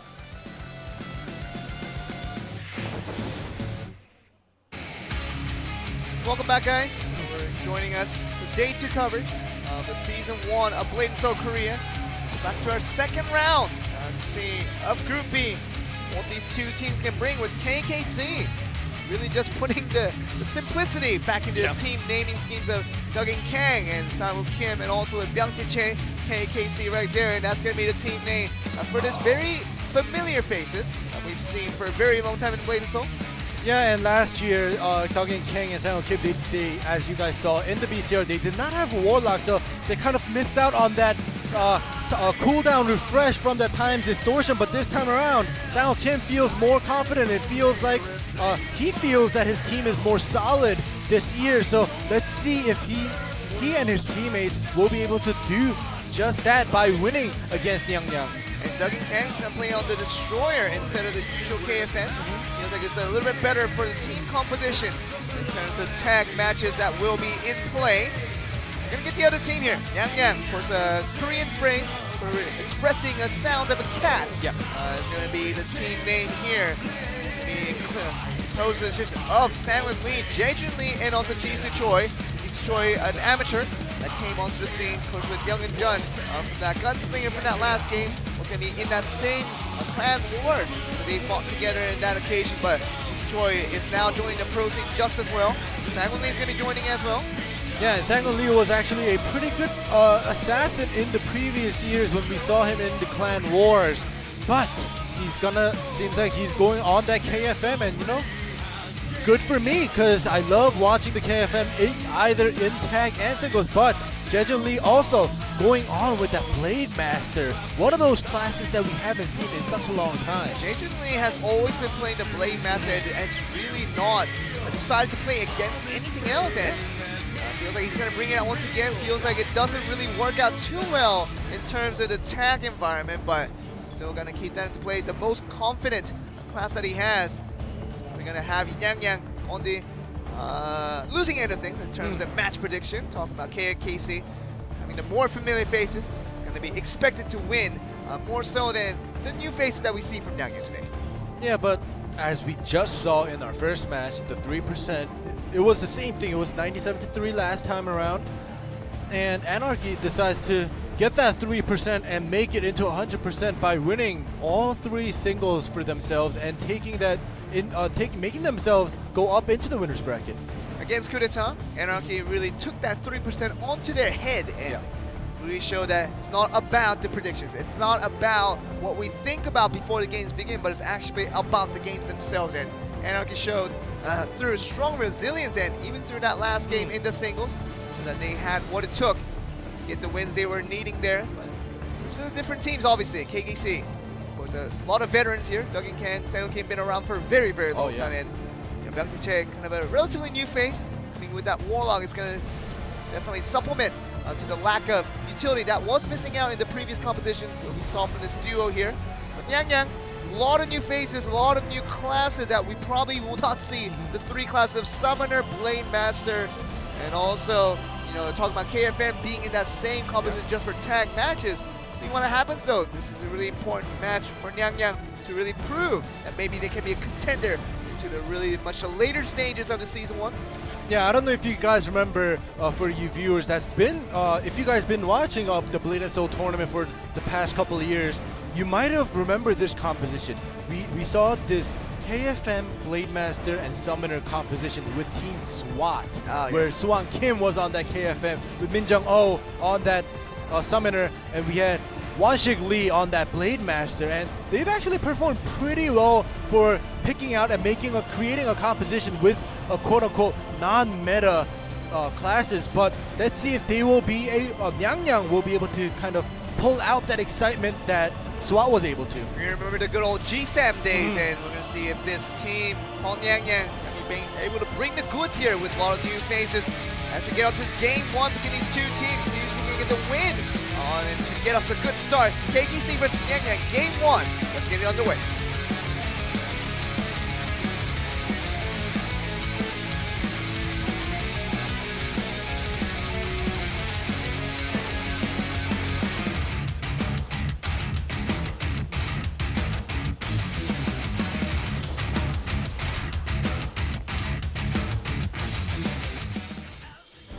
We are finally in. KKC, of course, a veteran composed team. With the addition of Byung Tae on the Warlock, it's going to really just complete the whole competition. We're going to see Suwon Lee, though, the KFM, going to go up against Sang Kim on the Assassin Jet. Yeah, we do have Sang Lee on that KFM. We usually see Sang Lee on the Assassin like we previously mentioned, but we'll see if he will be able to do his job as the KFM this time around. Gonna get into the match here, and we'll see what that happens, because we see the stealth being used out by Sang Kim. Let's have that Lotus planted. We'll be able to track back to that once needed. That landmine. Really just gonna ignore it for the time being, trying to get the damage and the stun. And force him to get back onto the Lotus there. We go into the offensive area. The Summoner coming in. The Rumble be doing tons of damage to Sang Kim. Okay, so Spear coming from Jisoo Choi, doing a very good job with that Summoner. A lot of damage, and that's going to force out the first tag now for the side of KKC. Yeah, Doug and Kang is usually on that KFM in singles, but now this time around he's coming in with the Destroyer for this composition for his team. We'll see if he is as good on this Destroyer as he is on the KFM. Pummel him down, Jisoo Choi. She's going to have a tough time. Getting stunned up once again, and it's going to be a lot of damage coming in, and Choi has to get out of there still. Refuses to use it to escape out. The execute damage from the Destroyer is just too much. It's going to be Jisoo Choi going back down. Bring Jejun Lee for the first time with the Blade Master. Byung Tae coming out as well, so two tag points being used by both sides already in this game. Just now on the 2-minute mark. There we go, we do have that reactionary 2v2 going on right here. Not too much damage taken on either side, but that tag point was forced on Yang Yang side. Bring Silent Lee back out once again on the KFM. Oh, aerial. Just doing a lot of damage with that aerial. About it before, it can do so much damage if you're not careful, and only taking the punishment from that occasion. Yep, and now Byung Tae is actually doing pretty well for being the new addition on the side of Doug and Kang and Sang Kim, who's already been very experienced. Kang going up in the air, taking a lot of damage from the Summoner from that interfere once again. So Jisoo Choi kind of using a gunslinger-esque movements in that interfere. See, Sang Lee still trying to get the actions on, as Doug and Kang has a hard time dealing with this KFM for the moment. Yep, Jejun Lee, the formidable Blade Master. Not really the meta currently in Korea, but he's still pulling out that Blade Master, taking a lot of damage. The wall bang, and that's gonna finish off Jaejun Lee, and Blade Master going down. Gonna force out Jisoo Choi back out onto the field, where she would definitely want to be on the bench there. Wants to come in for that interfere. Trying to stall time after seeing her ally go down in this first 4 minutes here. Duggan Kang does not have any interfere, so it's kind of even for now with Jaejun Lee being out on Nyangnyang's side for the next 30 minutes. Unless Duggan Kang steps up into the line to come out onto the field, we'll see about that. But Sang-ho Kim for now has to deal with this summoner. Kevin DeChe comes in for that interfere. Really go for that, and you see the cat just getting ready with the damage once needed there. Sang-ho Kim still trying to stick around here as the flower has been planted upon him, so Jisoo Choi just trying to get the damage on, but stealth goes on once again for Sang-ho Kim. There we go, Sang-ho Kim is out of stealth. He has to put down his Lotus of Escape. There we go, making his move. You have to be careful. We're seeing this rolling through, and we're going to see the interfere coming through. Byung Tae putting a lot of damage to Jisoo Choi. Just be careful, going to force that attack right back out, and Sang-ho Lee is going to be back on the field, but Fan doing so much work on the Warlock. Finally gets out with the escape and has to attack back out once again to Duggan Kang. All right, now it'll be 1v1 for the next 1 minute and 30 seconds because nobody has tags, nobody has interferes except Sang-ho Lee. But the ultimate coming in from KFM, that's going to connect on the Duggan Kang, getting an instant KO. Don't see it connect usually, but that one did connect, and that's going to mean the first man out for KKC here. Especially Duggan Kang being a formidable KFM player, getting hit by the KFM ult was definitely disappointing. Him though, trying to work this here, knowing that he's a man down. Be careful, just trying to get the damage on. The webbing is gonna be up, landmine planted. Then when he comes back down, the poison breath along with the landmine will connect just slightly there. Yeah, that chase was kind of mistimed by Sang-ho Kim. Well, but he is still on the offensive. Sang-ho Lee saving his escapes. See the close shave coming in, bombard. Very good job there. Another series of bombard coming from Sang-ho Kim. Sang-ho Lee does get him up in the air. We're gonna see some damage coming through. There's no interference from his teammate Jisoo Choi. Has to do it all by himself there. Kim does take a little bit of damage. Gets his opponent into the air once again, into the webbing. This is not looking good. Sang-ho Lee is out of his escapes, but the back roll chase does not happen from Sang-ho Kim. Very nicely done by Sang-ho Kim there. Very nice chase done there after getting the stun and couldn't get out of it. Jisoo Choi is going to be back out into the field as the last person standing. And she's going to have a hard time already taking 40% of health away from his teammate right now. Let's see if, as a team named Nyang, this cat will do its job. Summoner ultimate. Connect a little bit here, and Sang-ho Kim sticking around. So just stay around for 5 more seconds to get that free tag out, which is what needs to be waiting for Jisoo Choi, unless she can finish out 1v2. I see the damage charge going against her favor here. Yep, we'll have to see about that. Byung Tae coming out with the Warlock. Like Joel said, will Jisoo Choi be able to finish the 2 or at least do enough damage and stall out for 3 minutes, which probably is unlikely. But if she does, this will be the day, you know, a new history has been made for Blade and Soul. Jisoo Choi is looking for the finish here. She's not going to wait for that 3 minutes mark, but she's going to have to be careful as well. Taking the damage from the Warlock, has to be careful. On the aerial once again, that will finish off Jisoo Choi. So KKC looking to be in a dangerous situation after that KFM ultimate connected. Yep. We thought that might be a snowball starter for Nyang, but couldn't really finish it off as they suffered too many losses. We do see KKC on the winning end in game 1. Yeah, but you know, I'm not giving up on Nyang yet, because in the VCR even themselves said that they are more confident. Oh, actually no, they did say they're more confident in tag, and they almost did it. To be honest, they almost did it against a very strong team to be KKC, but they unfortunately lost on their stronger suit. But like Anarchy also should have and would have been better in tag for being together for so long, but they ended up winning 3 singles. So, you know, it could happen for Nyang. Nyang's had a good start to the game here, but this is where it all began with Jisoo Choi taking so much damage from Duggan Kang. All continued on as the damage came through. The summoner put a lot of damage on. Of those interferes, but other than that, they just couldn't get any type of solo performance out of any of the players. And you see Jae-Jun Lee just going down in that wall bang from the Destroyer, and also the Sang-Won Kim helping out with that damage on the Assassin. Yeah, that wallbang kill, unfortunate for Jae-Jun Lee. Even though the class is not in the meta. Great play there right now from AFM, and Sang-Won Lee did a very good job even connecting with the ultimate. So much damage onto the Destroyer. Saw the KKC first man going down. Thought it might be an opportunity for Nyangin to strike back, but he saw that right there. Second man going down will probably gonna leave Jisoo Choi with very little choices in the end game.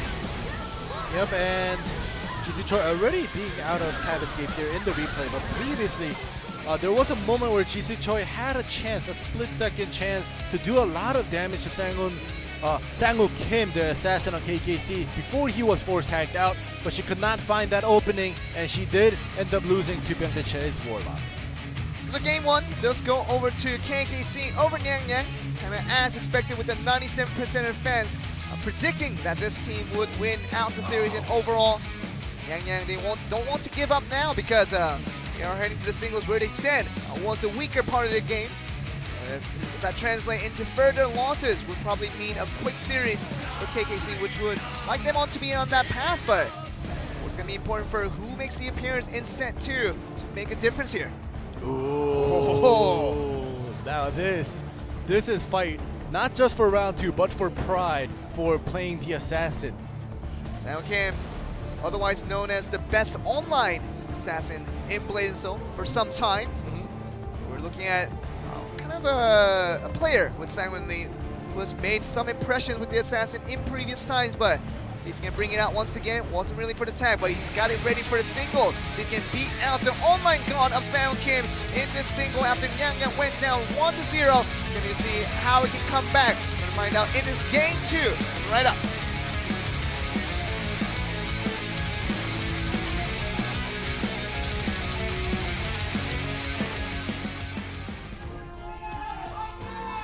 Sang-Won Kim, an absolute OG here in the Korean Blade & Soul scene. He's been around for a very, very long time. And he's still here to play as he, along with his teammate, picks up a good win here. But has to use a stealth in the very get-go of this game here. We'll have to see if the OG wins or the new face of Sang-Won Lee on this assassin on the red side will win. Stunned in. You're going to see the damage coming through the bombard. It's going to be happening with the close shave. So much damage coming in from Sang-Won Lee. Nice mind. Sang-Won Kim not having that escape. Didn't even get a chance to use the Lotus of Escape. That was the biggest problem there. And Sang-Won Kim still going to be out without note. And that Lotus is gone. So how he's going to come back from here? And that's going to be the end. From 100 to 0, Sang-Won Lee counted that timer perfectly. They both planted down this Lotus at exactly the same time. Sang-Won Lee exactly knew where the timer was going to be and just stalled that time on that stun and just didn't even start the damage until the Lotus was gone. Yeah, and like you mentioned before the match began, introducing Sang-Won Kim as the online god, and it seems as if Sang-Won Lee was sending him a message saying, you're the online god, but here we're offline and I'm just gonna do 100 to 0. Really did it, and Sang-Won Lee tried to strike forth with that initial stun, which obviously Sang-Won Kim used the stealth very, very early in this game. And you talk about in a 1v1 environment, if you don't have a escape, you're gonna have a hard time against the assassin. We saw that from, once again, Sang-Won Kim even himself had a tough time against Sang-Won Lee on the opposite assassin side. Yeah, usually on a 1v1 you have to go back and forth trading CCs, trading escapes as well, but this time around it was just so one-sided. Sang-Won Kim using his stealth probably 10 seconds into the match. That just told Sang-Won Lee, the same assassin player, he knows the assassin as well as Sang-Won Kim doesn't. He saw that stealth coming in and he was like, alright, this is my opportunity. See the roulette being rolled here. Ooh, it's gonna stop it. It's gonna be a tag match for this game 3. That random roulette told us a destiny what we're gonna be seeing in this next set here. Of course, we saw KKC on the winning end that first game where it was tag. We lost out in the single, then we see another tag match coming up for set 3. So does that give the confidence now over to KKC, thinking that they will win out another game that will get them one step closer into getting winning out the series overall? Yeah, and set 3 is tag, and fortunately for KKC, set 4 also will be tag. So if they're confident in winning the tag matches, if they just win 2 more in a row, they will be going up into the winner's bracket. Let's hope that Nyang Nyang gets their confidence back with that singles win and kind of work around their quote-unquote not meta composition into this third match. We saw the win coming from Yang Yang, which was important for them to really get their feet back on track, but set 3 will be also important. Same competition once again, nothing different. Dougie Kang on the Destroyer along with Warlock and the Assassin. With Jisoo Choi on this Summoner, it's going to be allied up with the Blade Master and the KFM just like Game 1. How will that really translate into the plays? Because we're going to see the results coming out for either end. That will make a difference into going into this Game 4. We'll have to see if Nyang Nyang will be able to provide opportunities, especially Jejun Lee and Sangun Lee, the KFM and the Blade Master, to provide an opportunity for Jisoo to interfere in and do that tons of Rumble Beat and Sunflower damage, because that is the burst damage that they have that could always come in from that Summoner. Before the Gunslinger was introduced to Blade and Soul, can say that Summoner was serving a similar purpose in tag match when you talk about getting that CC, getting that aerial, anything that you can do to make sure your opponent can't move around.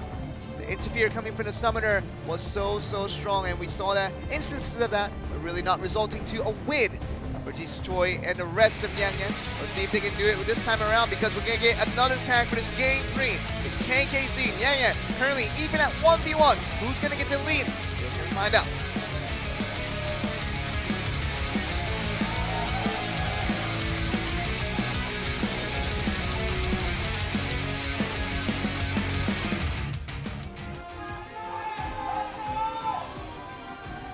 Cheers coming across for both sides. KKC currently even along with Yang Yang. They did win out that first tag in Game 1. Let's do it again in Game 3 here.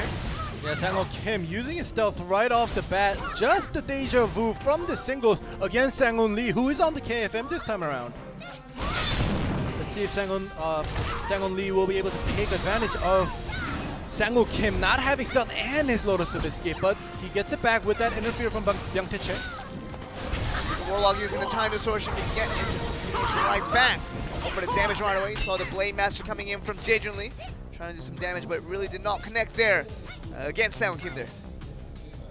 Yep, Sang-ho Kim out of stealth once again, but does have that Lotus planted. We'll see if he'll be able to capitalize on it while that flower is still down. Sang-ho Lee gets him up into the air. That's going to be free damage now. Opportunity for the Summoner. We talked about this earlier. Get your opponent into the area, just call the Summoner in. It can do quite a bit of damage. Kind of similar to the Gunslinger, but to a lesser extent there. With the Shadow Slash connect. Sang-ho Kim this time around still has his stealth. He's kind of comfortably make his move, but the defensive interfere comes in to try to save Sang-ho Kim's stealth. So he can endure that last 20 seconds for that force tag.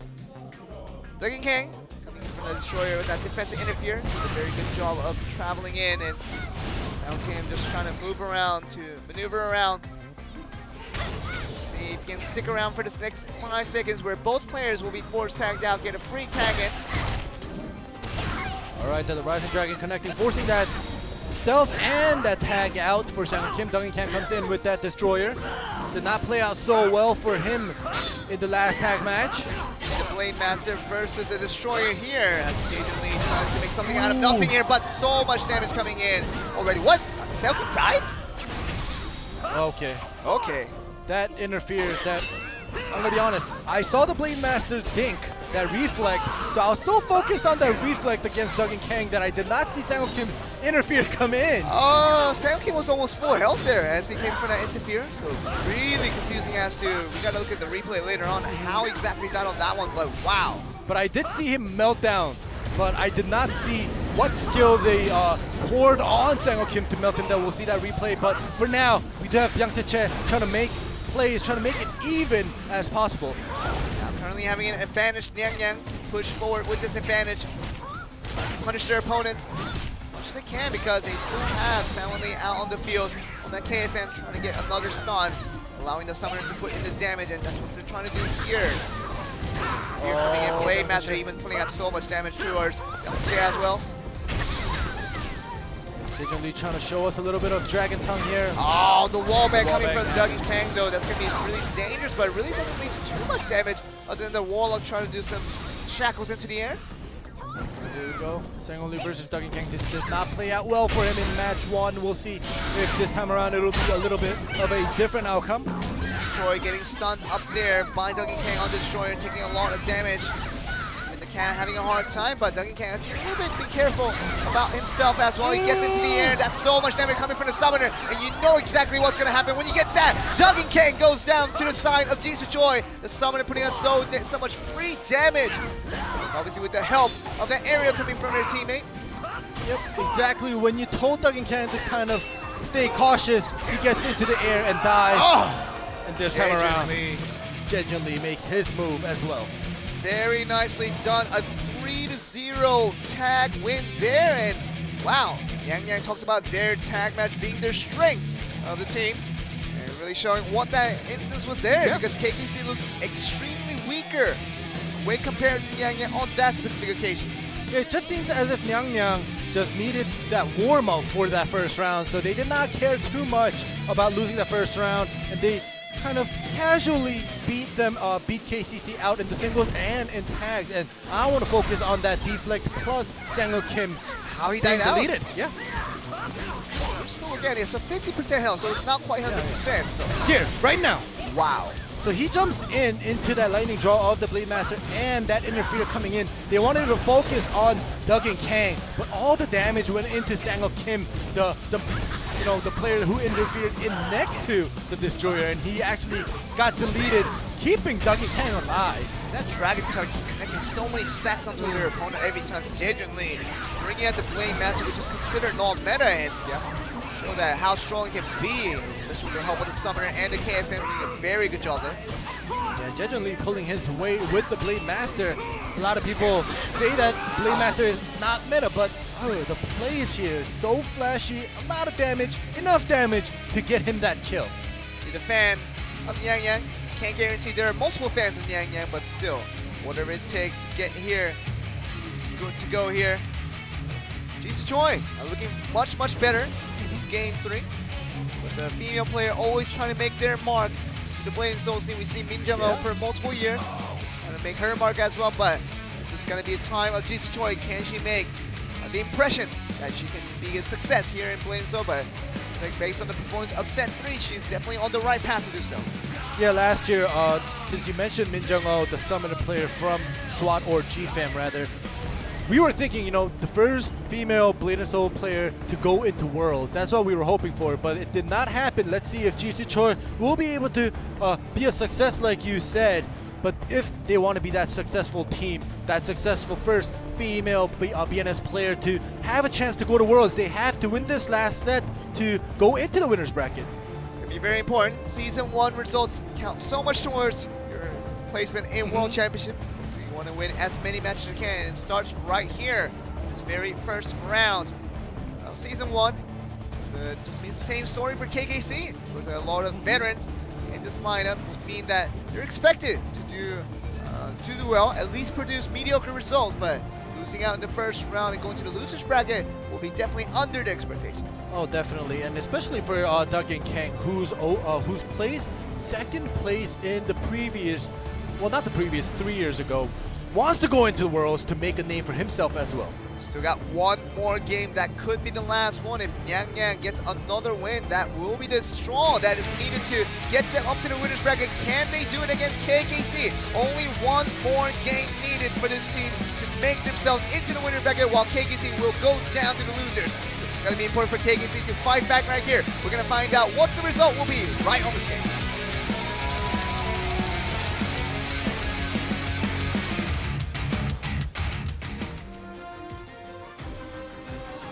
Be the last one. Sang-Ho Lee out on the KFM.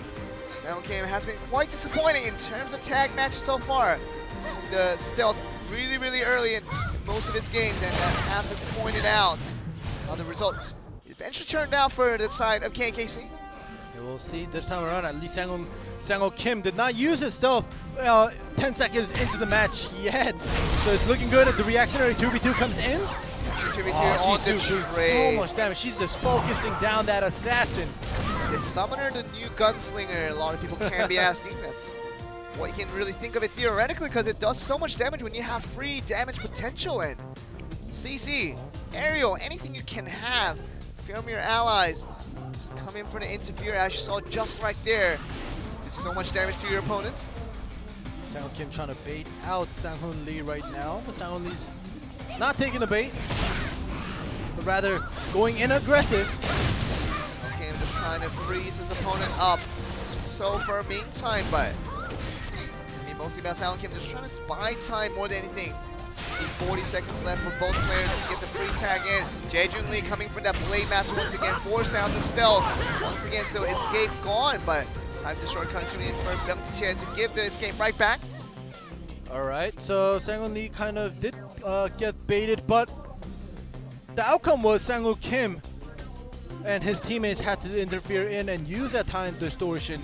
So 10 seconds left for both sides. We'll see another reactionary 2v2 coming in. You see Dougie Kang just trying to stop the damage that could come in from the summoner, and reaction 2v2, as you mentioned, more defensive than anything. Now Kim is gonna go out along with the Sang-hoon Lee on that force tag, giving 3 tags for both. Jae-jun Lee, the Blade Master, is out on the field with Dougie Kang's Destroyer. We'll see right after that Ember Stomp on top, under Dougie Kang. Jae-jun Lee will make his move. Dougie Kang on the Destroyer, trying to fight against his Blade Master. Not the speediest of classes, obviously, but will do a lot of damage if given the opportunity. Both escapes out for Dougie Kang right now. Good tag out. Force that attack immediately there, and Mola coming in for Byung Tae. Go up against Jae-jun Lee. What do here? Still seeing a lot of aggression being shown by the sign of Yang Yang. Still putting a lot of damage in after that stun, but Tae having a hard time to deal with this, as Jae-jun Lee just having a field day out here. And the aggression needed for this one. It all started with Jae-jun Lee using that flock of blades, knocking back Byung Tae, and now Byung Tae tags out Sang-hoon Kim is back in. Send out Jisoo Choi on the tag point being used by Jae-jun Lee. Choi wants to fight against this assassin, come out successful here. Yeah, Min Jung-oh, the previous the G-Fan female player on the Summoner, he loves playing against the assassin. Let's see if Jisoo Choi will be confident enough to do that this time around. Sang Kim using that stealth to get away. Choi still trying to fight back though, the cat going up. Summoner going up in the air is going to force out the defense interfere coming from the Blade Master. Choi coming in for that reactionary as well. Jisoo Choi not being able to do anything right now, just taking a lot of damage. The escape was used, which led up to that tag out this time around. Sang Lee is going to be coming out. So the tag point being used by Jisoo Choi. Sang Kim also gonna not like this matchup as much and gonna use his own tag point. Get Dougie Kang back into the game. And Sang Kim still has 3 interfere points, so maybe he just wants Dougie Kang to create an opportunity for him. Ooh, talked about matchup being not on the favor. Now the KKC still having a hard time with the Destroyer going up against KFM and Sang Lee here. Rising Dragon and Jisoo comes in, tries to do some damage, but that defensive interfere comes in. Dougie Kang still taking the damage though. The Iron Plating is gonna save him from the ultimate there, but Kang's still up in the air, just trying to do the damage needed to. Jae-jun Lee trying to finish him up, but it's gonna go out on the tag, and Byung Tae is gonna be back out on the field. And like Yang Yang said in the VCR, they are gonna just constantly play aggressively, and that this is exactly what they're doing. They're not giving any room for KKC to take a breath. There you go, and Byung Tae still having a hard time knowing what they have to do, but not having much time to do it because they keep getting up in the air, getting all these harassments from the opponents they are facing with Yang Yang. They're going super aggressive. Yang Yang is just tagging out when they need to interfering. Oh, the ultimate coming in. For the Blade Master. Does connect some stacks there, so very nicely done by Jae-jun Lee. Has to use the Cap Escape to get out for that stun in the end, but still does a bit of a damage onto Byung Tae. Alright, tags out for that ult. Jisoo Choi coming in against Sang-hoon Kim. The usual matchup that they decided to do on the side of Nyang Nyang. Sang Lee coming in for that interfere there. The ultimate coming in from the cat now. What that's gonna do here. Here we go, they're both stealth. We'll see. Choi will be able to capitalize on this 2v1 with his, or with her cat on Sang Kim. Double knockdown. Choi doing a good job now. Sang Kim trying to heal back just a little bit. Still gonna have a hard time against this. Out the KFM with Sang Lee coming in back out on the field. We'll see now for the next 1 minute and 10 seconds. We'll all be seeing 1v1s because everybody is out of tag except for the two that are on the field right now. No interfere points for anybody on the benches of either team. This means that 1 more minute will be needed for the interfere points to come back for all the teammates here. Duggan K is on a dangerous situation. KFM still doing a good job of knocking his opponents in the air. Persistence used for Duggan K. So low on health. Typhoon just trying to fire back to in terms of damage, but Sang Lee taking very minimal of that damage over there. See, that's still the harass coming in. Iron plating, everything used now. Destroyer ultimate. Not gonna hurt Sang Lee for any bit on that occasion. Rising Dragon and all of the escapes was used for Duggan Kang now. Sang Lee just one good CC. Might be able to finish off Duggan Kang. Here now coming in for the last one. Being used. From Sang Kim trying to make a move because Duggan Kang did create a slight opportunity. But that was not good enough, and Duggan Kang will be punished for that. Very nicely done, and stunned. That will finish him off in the air, and Sang Lee is going to finish off Duggan Kang. Is going to bring out Belcher back out onto the field with no tag point. There's a 3-minute mark just hit. Sang Kim will be there for any type of interference that is going to be needed by his Warlock ally. You can see a lot of damage going on to Belcher. Sang Lee, 8 seconds until that force tag coming in. And we're still looking at this Sang Lee trying to just get a free tag in. Gonna save that tag point for later. Belcher gonna be wiped away by Jisoo Choi for the damage coming from that summoner. We talk about the damage potential there, and we might get very much the closer look at how Nyang Nyang might just beat out KKC in this series here. Yeah, Jejun Lee's Flock of Blade timing is just amazing, knocking and forcing out escapes and Dragon Tongue to finish him off, and what a play by Jejun Lee to make it easy and really give the Nyang Nyang the momentum they needed to finish out in Game 4, and they are going to be the winners over KKC. So a day of 3% standing. Yeah. We talked about a team that 97% of the fans voted against them, and we saw that in the last game with the coup d'etat versus Anarchy. Anarchy won with their 3% of fans, and right now we see Nyang Nyang winning out with their 3% of fans as well. So the 3% of fans, they voted for those two teams, are definitely the masterminds we know at blade&soul. Oh yeah, definitely. Like yesterday, when the 3% lost, I was thinking the 3 people on the team probably made that 3%, but this time around today, this is definitely not the case. And like Joel mentioned, match 1 and match 2, both of the 3% team has won victory, you know, clean. They won 3-1.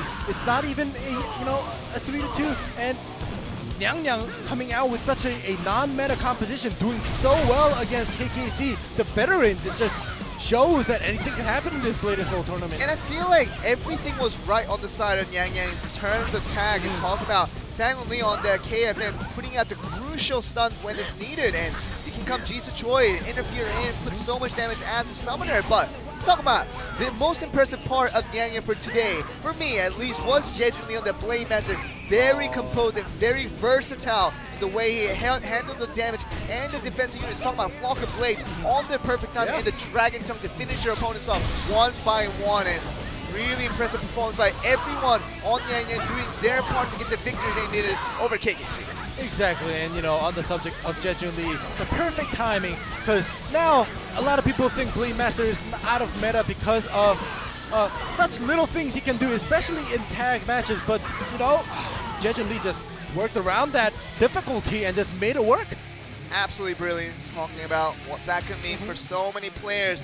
Now they have to face up against these other competition that they're not so used to. Yeah. How are they going to face up against Nyang Nyang with Summoner and the Blade Master doing so well, with obviously the KFN doing his part as well. So now can be a very, very scary team. Now they're going to go into the winner's bracket to face up against Anarchy and see that interesting play. We're going to find out in the next round, but it will be a very, very interesting one. It definitely will be, because like you mentioned, this is Nyang Nyang being the amateur team. Well, now they're the pro team, but having a lot of amateur players on the team, going up against a lot of pro teams is going to be hard for them. And really see what they can do against Anarchy in the winner's bracket, because we're gonna get a short break, and once we return, we're gonna return with the final series of the day to see if Yang Yang can pull off another miracle.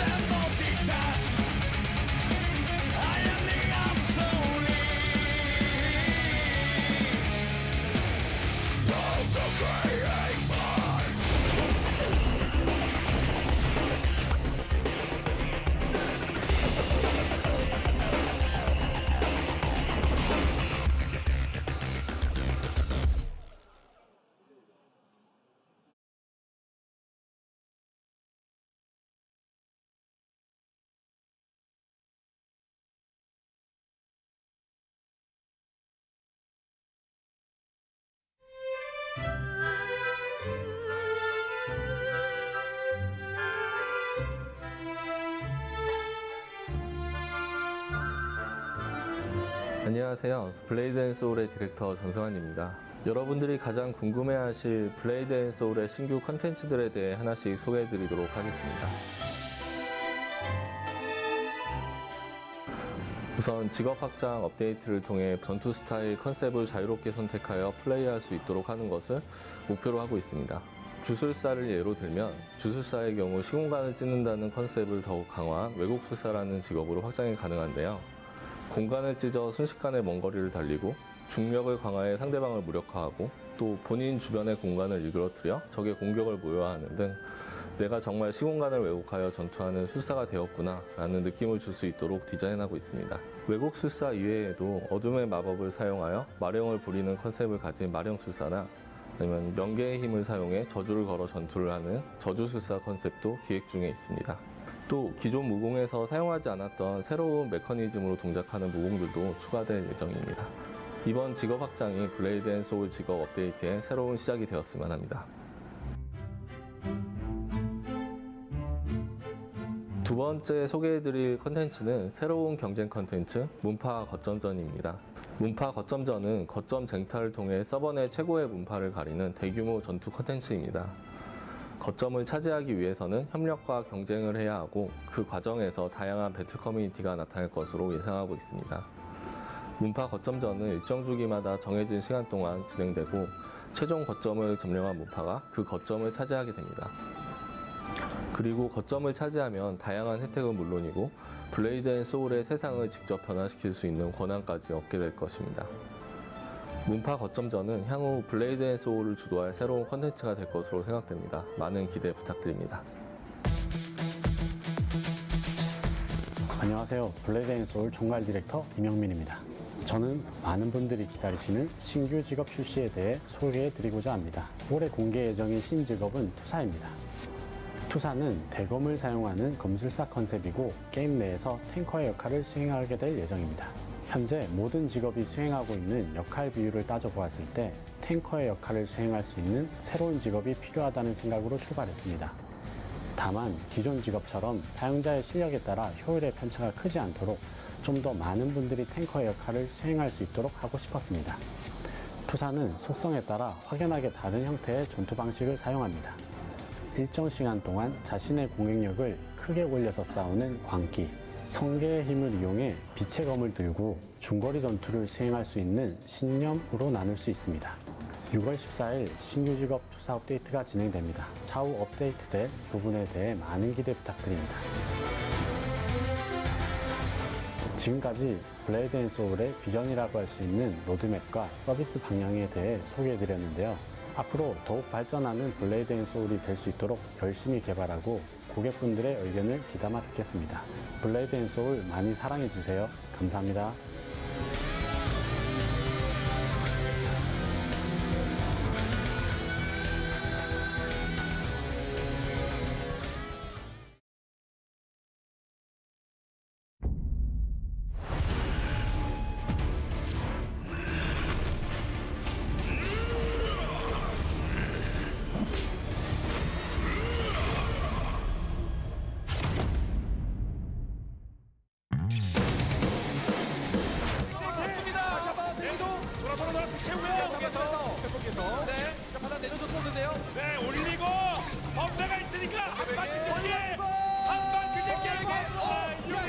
시즌은 좋았어요. 오연맹이 이어서 다음 공수 콤보 넣고 이긴다는 거.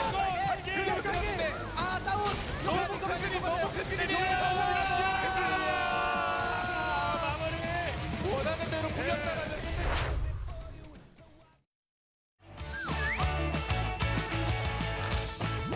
네, 발표회를 준비했습니다. 네, 발표회인데 발표회를 준비했는데 네. 이제 점혈을 이용해서 네. 연장을 하면서 최대한 더 발표회를 넣는. 네. 추가적으로 좀 맹호격 파상까지 이렇게 섞어서 사용을 하면 데미지가 더 피해량이 늘어나니까. 그렇죠. 이게 스킬을 살짝 읽어보시면은 이제 점혈 상태인 적에게 사용했을 때 추가 데미지가 피해가 있죠? 들어가요. 네. 점혈을 넣고 같이 섞어주시면은 더 어느 큰 자리에 피해를- 넣나요, 보통? 발평회 중간에 섞어서 넣어요. 발평회 중간에 섞어서 넣어도 되고 뭐 네. 그게 좀 이렇게 나는 아직 발평회가 서툴러서 네. 조금 이걸 다 채우기 힘들다 하는 분들은 평타에 좀 대신 써도 되겠죠, 이거를. 네. 평타 자리에다가. 저 같은 경우는 이제 발평맹회를 해요. 발평맹회도 괜찮죠. 네. 발평점. 네. 오, 잠깐. 깔끔했습니다. 좋았어요. 역시 뭐 1세대답게 한 번도 실수하지 않고 바로 보여줬어요. 권사 자체이신 분인데요. 그럼요. 실수라는 게 있을 수가 실수가 있나요? 없을 네, 역시 호 한 번 그럼요. 불고 들어가니까는 엄청나게 잘 됩니다. 자, 이렇게 해서 컴보에 대해서도 간단히 좀 살펴봤습니다. 자기 키보드를 갖고 오니까 잘하는 키보드가 거죠. 없었다. 그렇죠. 네. 권사는 키보드가 생기면 그럼 꿀팁인가요 이거? 그렇죠. 권사는 키보드를 이제- 구매해라. 아니죠. 그게 아니라 이제 쓰던 키보드를 계속 써라. 계속 써라. 남의 키보드에 침을 뱉고르세요. 그렇습니까? 네. 깎아드리면 되죠. 네.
Welcome back, guys. We're back into blade&soul Korea Season 1. We've gone through Group B action, trying to see what the best teams are out of the 4 teams we have, and the answer we got wasn't Kunitao and KKC. In the end, we got Anarchy and also Nyang Nyang to be on the winner's bracket here. It'll be really interesting to see who the better team out of 2 is, because right now we see Anarchy as a strictly very regular, very we're talking about ordinary competition of players, whereas Yang Yang is definitely the most unconventional in terms of the classes being used. Yeah, definitely. And as you see on the screen just now, the Team Anarchy, they are a very formidable, familiar faces in this blade&soul tournament. They have not, performed too well, but they have not underperformed either. So let's see if this year Team Anarchy could make it up there and make a name for themselves, because they are definitely veterans, and they definitely deserve a name for themselves in this blade&soul tournament. And like you said, Joel, they are bringing out the old school composition, even with that Warlock added in by Wubin Cha. So this composition is not too surprising. However, in 2018, we did see a lot of gunners, or gunslingers rather, added on to this composition. But on the other hand, Yang Yang's composition is just, out there. It's out of the box, and we'll have to see how they perform against this Team Anarchy. We're also going to be seeing KFM versus KFM in the tag environment. Talking about Simon Lee.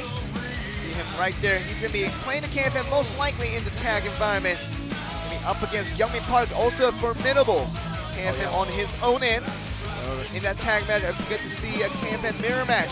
Something very exciting that it's very rare to see nowadays in the current trend of Blade and Soul.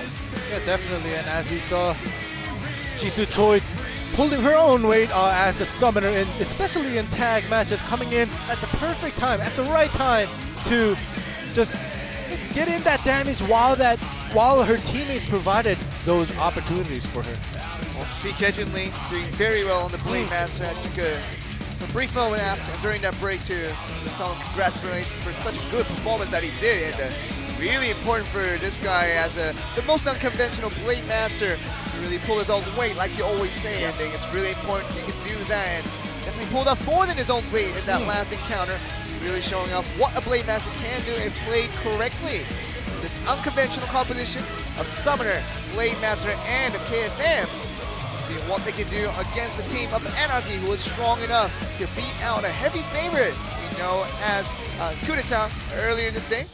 Yeah, and Jejun Lee, the Blade Master, performed very well, and we gave him a thumbs up during that break time, and he was so happy to see that his plays were acknowledged by at least us. So let's hope that he shows us an exciting match once again against Anarchy, the winner of the first match. Really important here because Anarchy wasn't really expected to beat out Kaneta. Yeah. It did in 3-2 fashion. It really was a close one for them to get to this winner's bracket. So beat out a very strong kind of opponents now. It's something that we really didn't think about because Nyang Yang didn't come into today's game looking like they were the favorites to go in, but they showed very good performance for all three players, doing very, very well. So we're back to us supposedly. So I think there's a little bit of delay heading into this games here. Of course, we want to settle everything and take care of everything before we get into the matches themselves. So just give us a bit of a moment and we'll probably settle all the things in time to get ready to get into the matches here. Yeah, the first two matches were smoothly ran, and yesterday we did have that slight delay as well, but it was fixed within 5 to 10 minutes, not even 10 minutes, probably 5 minutes. So today it probably won't be too long before the problems are fixed, and you see here we have a keyboard issue, so this is going to be fixed pretty fast because it's not the computer, it's not the PC issue where it shuts down or maybe something wrong with the client for the players to join, but the keyboard issues are easy to fix. So let's hope that this will be resolved quickly so we can get on with this winner's bracket. What we all want is just a quick progression into the game so we can see who the better team is between Anarchy and, of course, Nyang Yang. We talked about this earlier. Nyang Yang is just it's a sound, kind of being just kind of pronounced here in Korean. Basically, it's meow meow. It's basically meow meow, just a cat sound. We call it Nyang Yang instead. So it's really important for what they do, and then we do get a confirmation that it might take a little bit longer than expected. So we're gonna have a little bit of podcast time with good old Any Life and Joel, and really important to see what they can do because I'm excited because I really expected that KKC along with Kudeta will be making up to the winner's bracket, and we get to see maybe Kudeta coming out on top. That was kind of the prepared story for my part, thinking what I thought of Group B, but it's been everything that's been turned on our heads here because we talk about the two underdogs heading in here, beating out their opponents to get to the winner's bracket, and we see Nyang Yang also with KKC not coming in, and they're gonna be here joining by Anarchy. And really interesting stuff to see, who the better team is now out of Group B, because Group A was a little bit expected. Obviously, talking about GC Busan Red, GC Busan Blue. We knew that was going to be the battle of those two teams in the end, and that was the case. Winner's bracket, they go over to GC Busan Red, who did have a strong roster, seemingly like the better team all around. But we're going to see this Group B and see how it ends up. Yeah, like you mentioned in Group A, the fan base predictions actually came true. However, today in Group B, the two teams that got the 3%, the underdogs, like you mentioned before, both of them, not just one, but both of the teams who got only 3% fan votes, have won and come up to this winner's bracket. Now, right now, after this issue is fixed, we're going to see the two 3%ers. Which of the 3% is going to be the stronger 3%? We'll have to see about that because the winner of this 3%, battle is going to be basically, they're just going to prove that 3 is just a number for all of us. It's a number for a lot of us, really. Well, just it is a number, but yeah, it really is. But talking about Yeah. KKC, I mean, I thought that this veteran team would have done better against a relatively rookie team. Talking about Jisoo Choi on the line, she was an amateur coming in from the Clan War just a few months back, and now she's in the pro scene along with Sang-Won Lee, who hasn't made too much of an appearance himself. I think Jaejun Lee was on the Blade Master, was kind of the only person in 2017 who's played a little more consistently in the pro scene. So I think of a less experienced team that probably equals out to less stage performance that probably will end up in more losses than 9. But KKC, with so much experience on hand, didn't have what it took to win out all the matches and lost in 3-1 fashion. Really unexpected there. It just means that Nyang, this new team that with new players, we can expect a lot of them in the future here. Yeah, exactly. And KKC versus Nyang, we saw Sang-Won Lee playing the KFM during tag, but for that singles when he beat Sang-Won Kim, the online god assassin, that just proves that Sang-Won Lee on the assassin is still not rusty enough to lose to Sang-Won Kim, because Sang-Won Kim, he is the online god. When you're playing at home, he may be the god, he may be the undefeated assassin, but whenever he comes to this offline stage, and you can see during the camera, he is very, I don't know if he's nervous or what's going on with him, but he's so still. He doesn't smile. He doesn't even shake. It just feels that he's that nervous that he doesn't even shake. Like sometimes when you get nervous, you stutter like I am doing right now, and you shake your hand or whatever. But Sang-Won Kim is just, it looked like he's a picture. And that's how nervous he is. And that's how I feel that how nervous he is. I get that feels. I mean, you talk about picture. It wasn't the best of pictures for Sang-Won Kim, obviously. Not winning out. Of course, expected to win out. Of course, 97% of people right here in the stage, they came in to vote in to see who their winning team would have been. And just we thought it would have been KKC along with the fans as well. But that 3% proved us wrong once again. Show that it really isn't about the number. It really isn't. It's about what you predict before a game begins. But I said it before, but it's about the games that in hand, or what you do at the games that you're being presented with. And I feel like Yang really took up the pressure and really did well to get to the stage here. I think the same goes for Anarchy. I think Anarchy being counted as an underdogs under coup d'etat, thought that they would easily go out, but came to be a lot closer than expected. And eventually did go over that last game. That one last single that Anarchy did win against Coup d'etat to get to where they are now. And we see these two strong teams with KKC and now Coup d'etat. They're going to be down in the losers bracket next week to decide just for second place. Yeah, we'll have to see how that plays out in the losers bracket next week. However, today we have Anarchy coming up to the winners bracket by just winning singles, including the random roulette draw becoming singles. So they won 3 singles coming up. However, Nyang won the tag matches and they lost their singles, except for one where Sang-Won Lee beat out Sang-Won Kim's assassin. But the two of the 3 points for Nyang came from tag matches. So we'll see. So for today, Anarchy is a stronger singles from what they've shown us so far, and Nyang is the stronger tag from what we've seen so far. So we'll see the singles team basically go up against a tag team. But if that switches around and Anarchy wins in tags and Nyang starts winning in singles, that's gonna just create more stories, new stories for Anarchy and Nyang and for all of us to talk about. And what we can add on to that is that Game 3 will be a random, and it could be tag or singles, so depending on where that roulette lands in the end. We could see one of these two teams favoring their matchup over another. Talking about the tag mostly favoring Nyang as a whole, doing a very good job with that unconventional combo.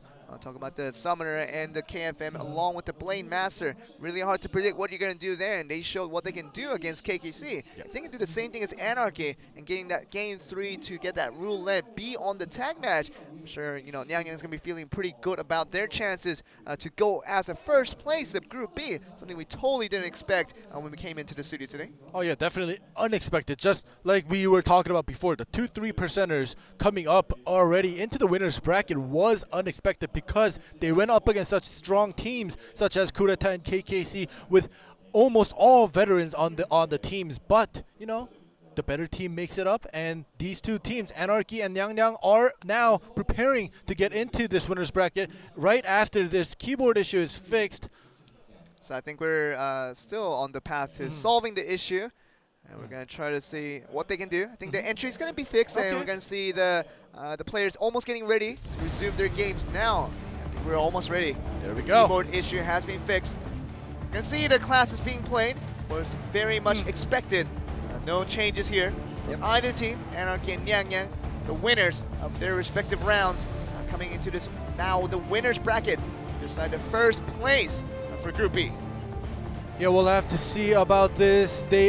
Both of these teams know what they're going up against. They probably do not expect any class changes like we've seen on screen just now. So let's see what Nyang Nyang as well as Anarchy have brought to the table to go up against, especially for Anarchy, going up against this non-meta composition. Let's see if they are prepared enough to beat this team of Nyang Nyangs. We're gonna in fact get a good indication of what Game 1 will bring to us, and based on that, we can kind of predict how the rest of the series would look like. Yep. We see Nyang Nyang losing out against Anarchy in Game 1 in this tag match. To see them struggle out for the rest of the series because singles hasn't been their forte when it talks about their performances in the previous round. Singles for Anarchy, I mean, if they lose out this one and so don't see them winning out the singles, gonna have a hard time as well. But Game 1, let's get a good indicator of how these two teams compare as we get Yang Yang versus Anarchy in this Game 1 with tag match. Decide who's gonna get the first lead in the series. Let's get it on.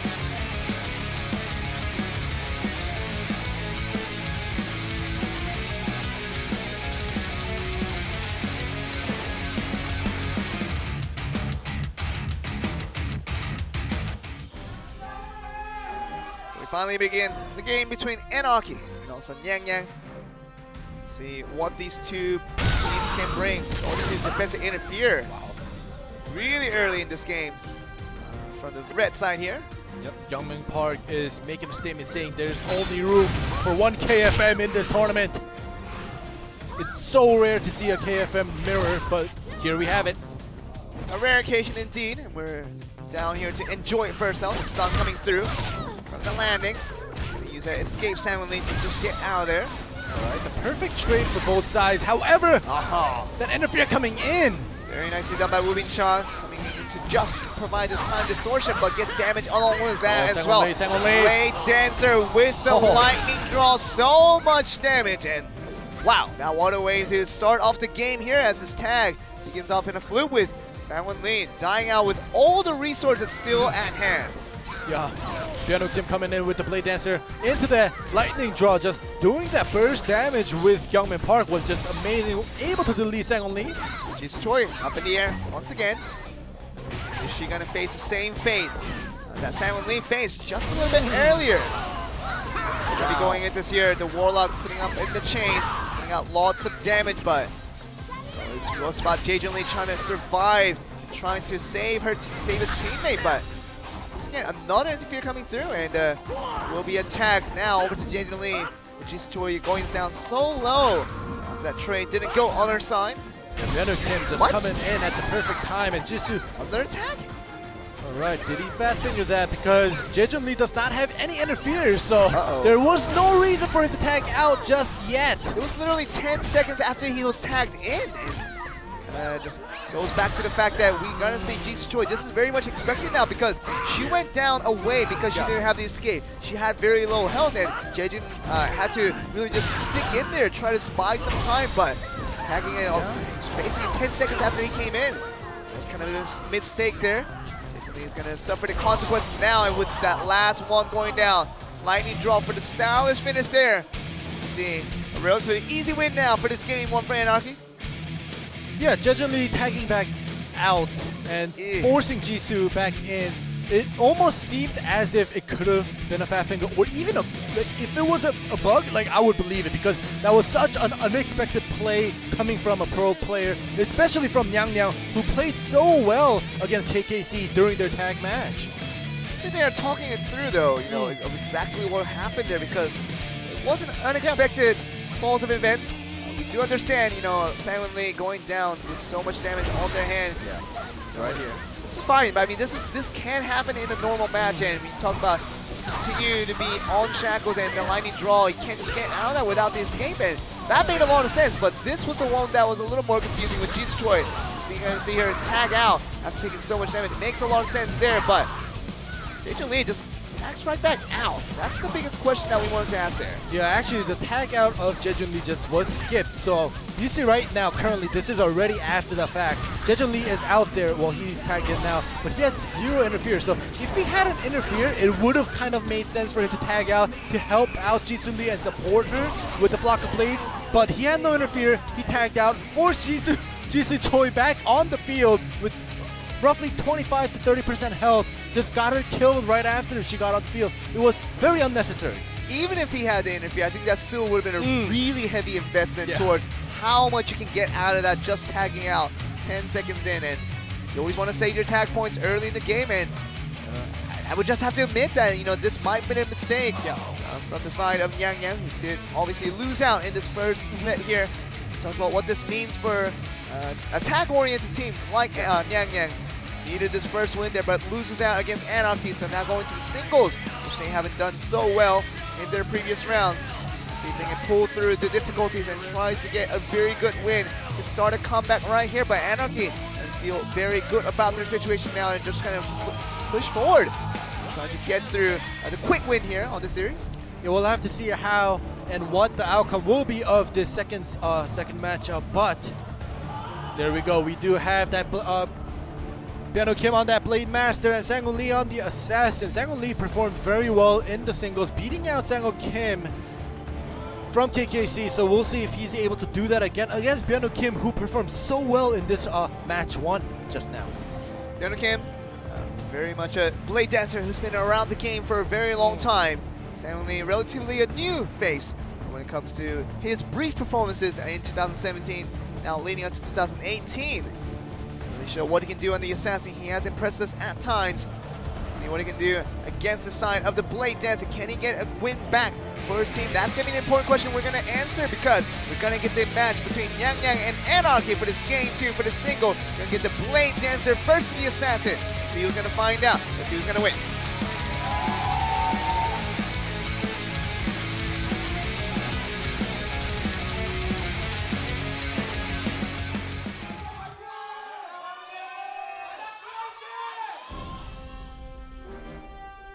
Go for the action.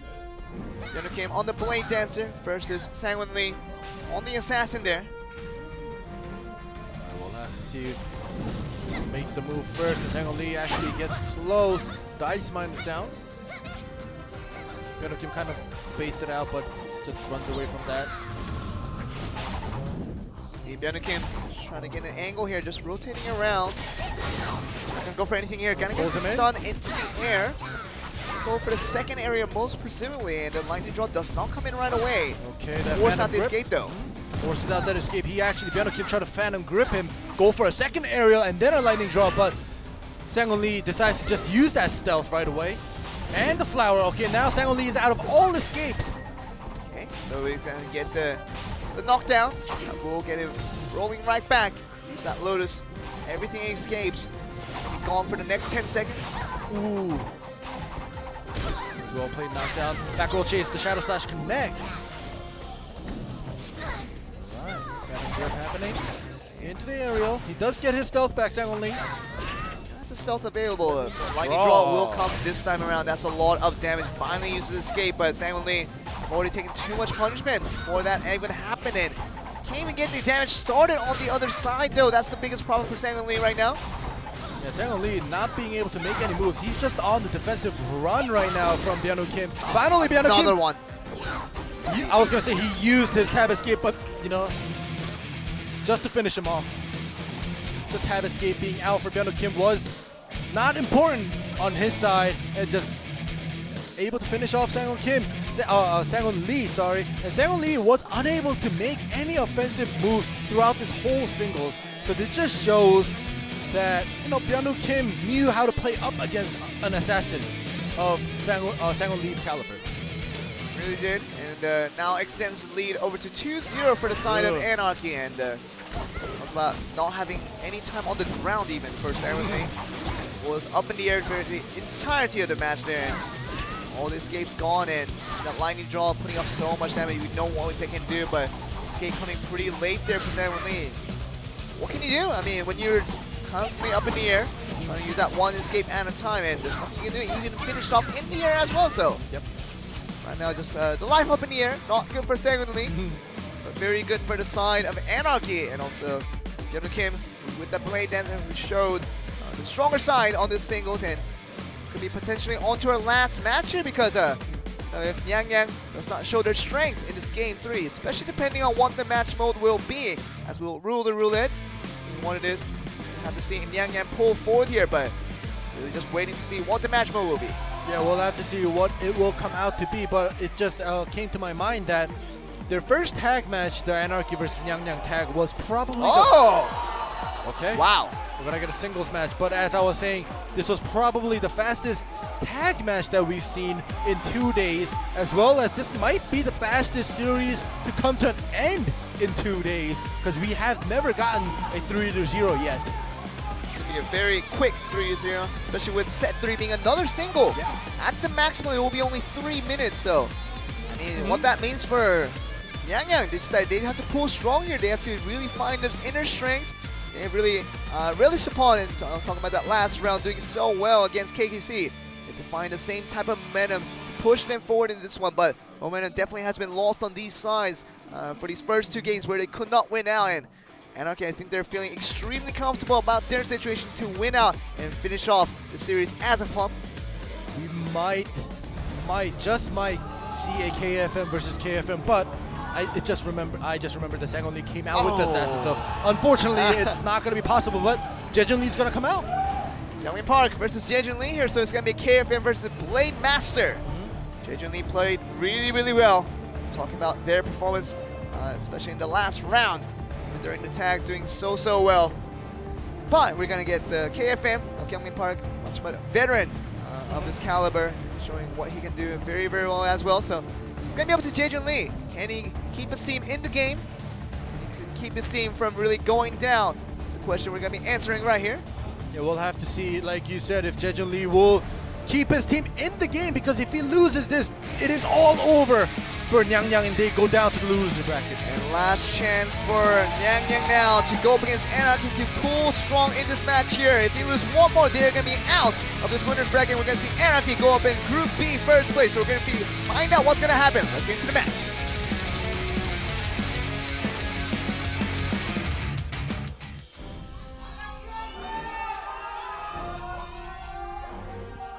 Yang Yang has been extremely impressive in that last round. Talking about their performance versus KKC, but this game against Anarchy has really been one-sided. Its first 2 games in Game 3. I think Anarchy is expecting the same thing right here as we see the aerial from the stun. Waffle Blade's really not doing anything there as another stun comes in. No escape there now as he used the last one, Jejun Lee. Stun coming up once again. Jejun Lee uses Tab Escape to get a little bit of damage onto Youngmin Park, but Youngmin Park still has his escapes left. But into the aerial, he has to be careful for that Tab Escape knockdown. Jejun Lee, there we go, he's pulling back. Trade out for a bit, but another stun coming up. It's over. Is this going to be the end here? Just constantly putting it up in the air, and it's going to be the last finish.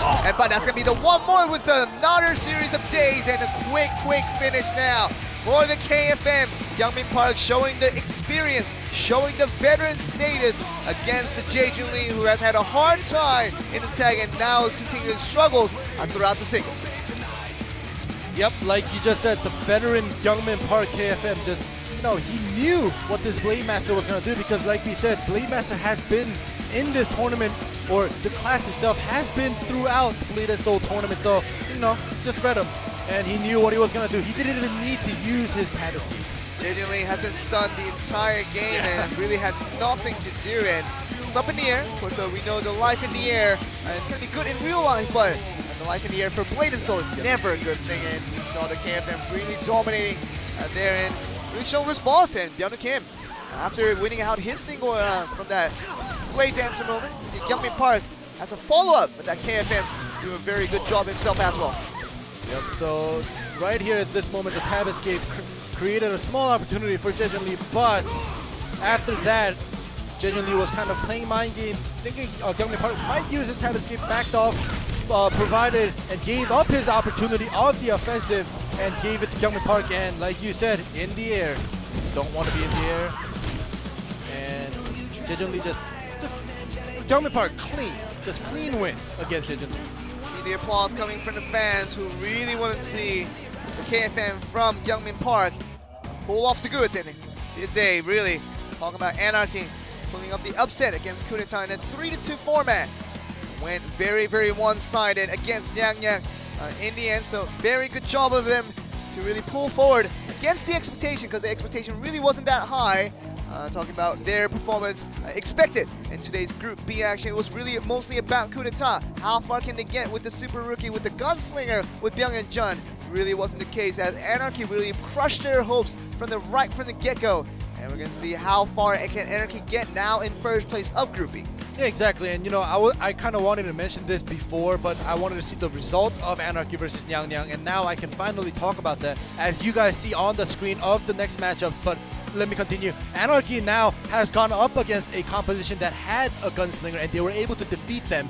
And now they have gone up against Nyang, who came out with unconventional composition, and they were able to defeat them. So now they have experience on both sides, and that just proves that Anarchy will be able to kind of provide themselves with information and experience to go on further. And we got much more games left here, you guys, because next Saturday we'll begin the second place deciders, talking about the losers match from the third and fourth place teams from each group playing out on the same day, and they're going to be facing off against the second place team. We just saw Nyang going down in Group B. We're going to see GC Busan Blue on the side of Group A to decide the final second place winner, and then we're going to head to the tournament right on the next day. Yeah, so basically what Joel just explained was next week's will be just a lot of losers brackets just going up, and we'll decide who will make it up and have a second chance to go up versus the losers of the winners bracket. So it's going to be a lot of format, and just join back us on next Saturday and we'll explain the format very friendly to you guys once again. And we're just going to be closing out the action for today's Blade and Soul action, and we're going to be joining with you guys once again. It's going to be Joel Sophie along with me and ending live. And as always, thank you guys for watching. We'll see you next week for another Blade and Soul action.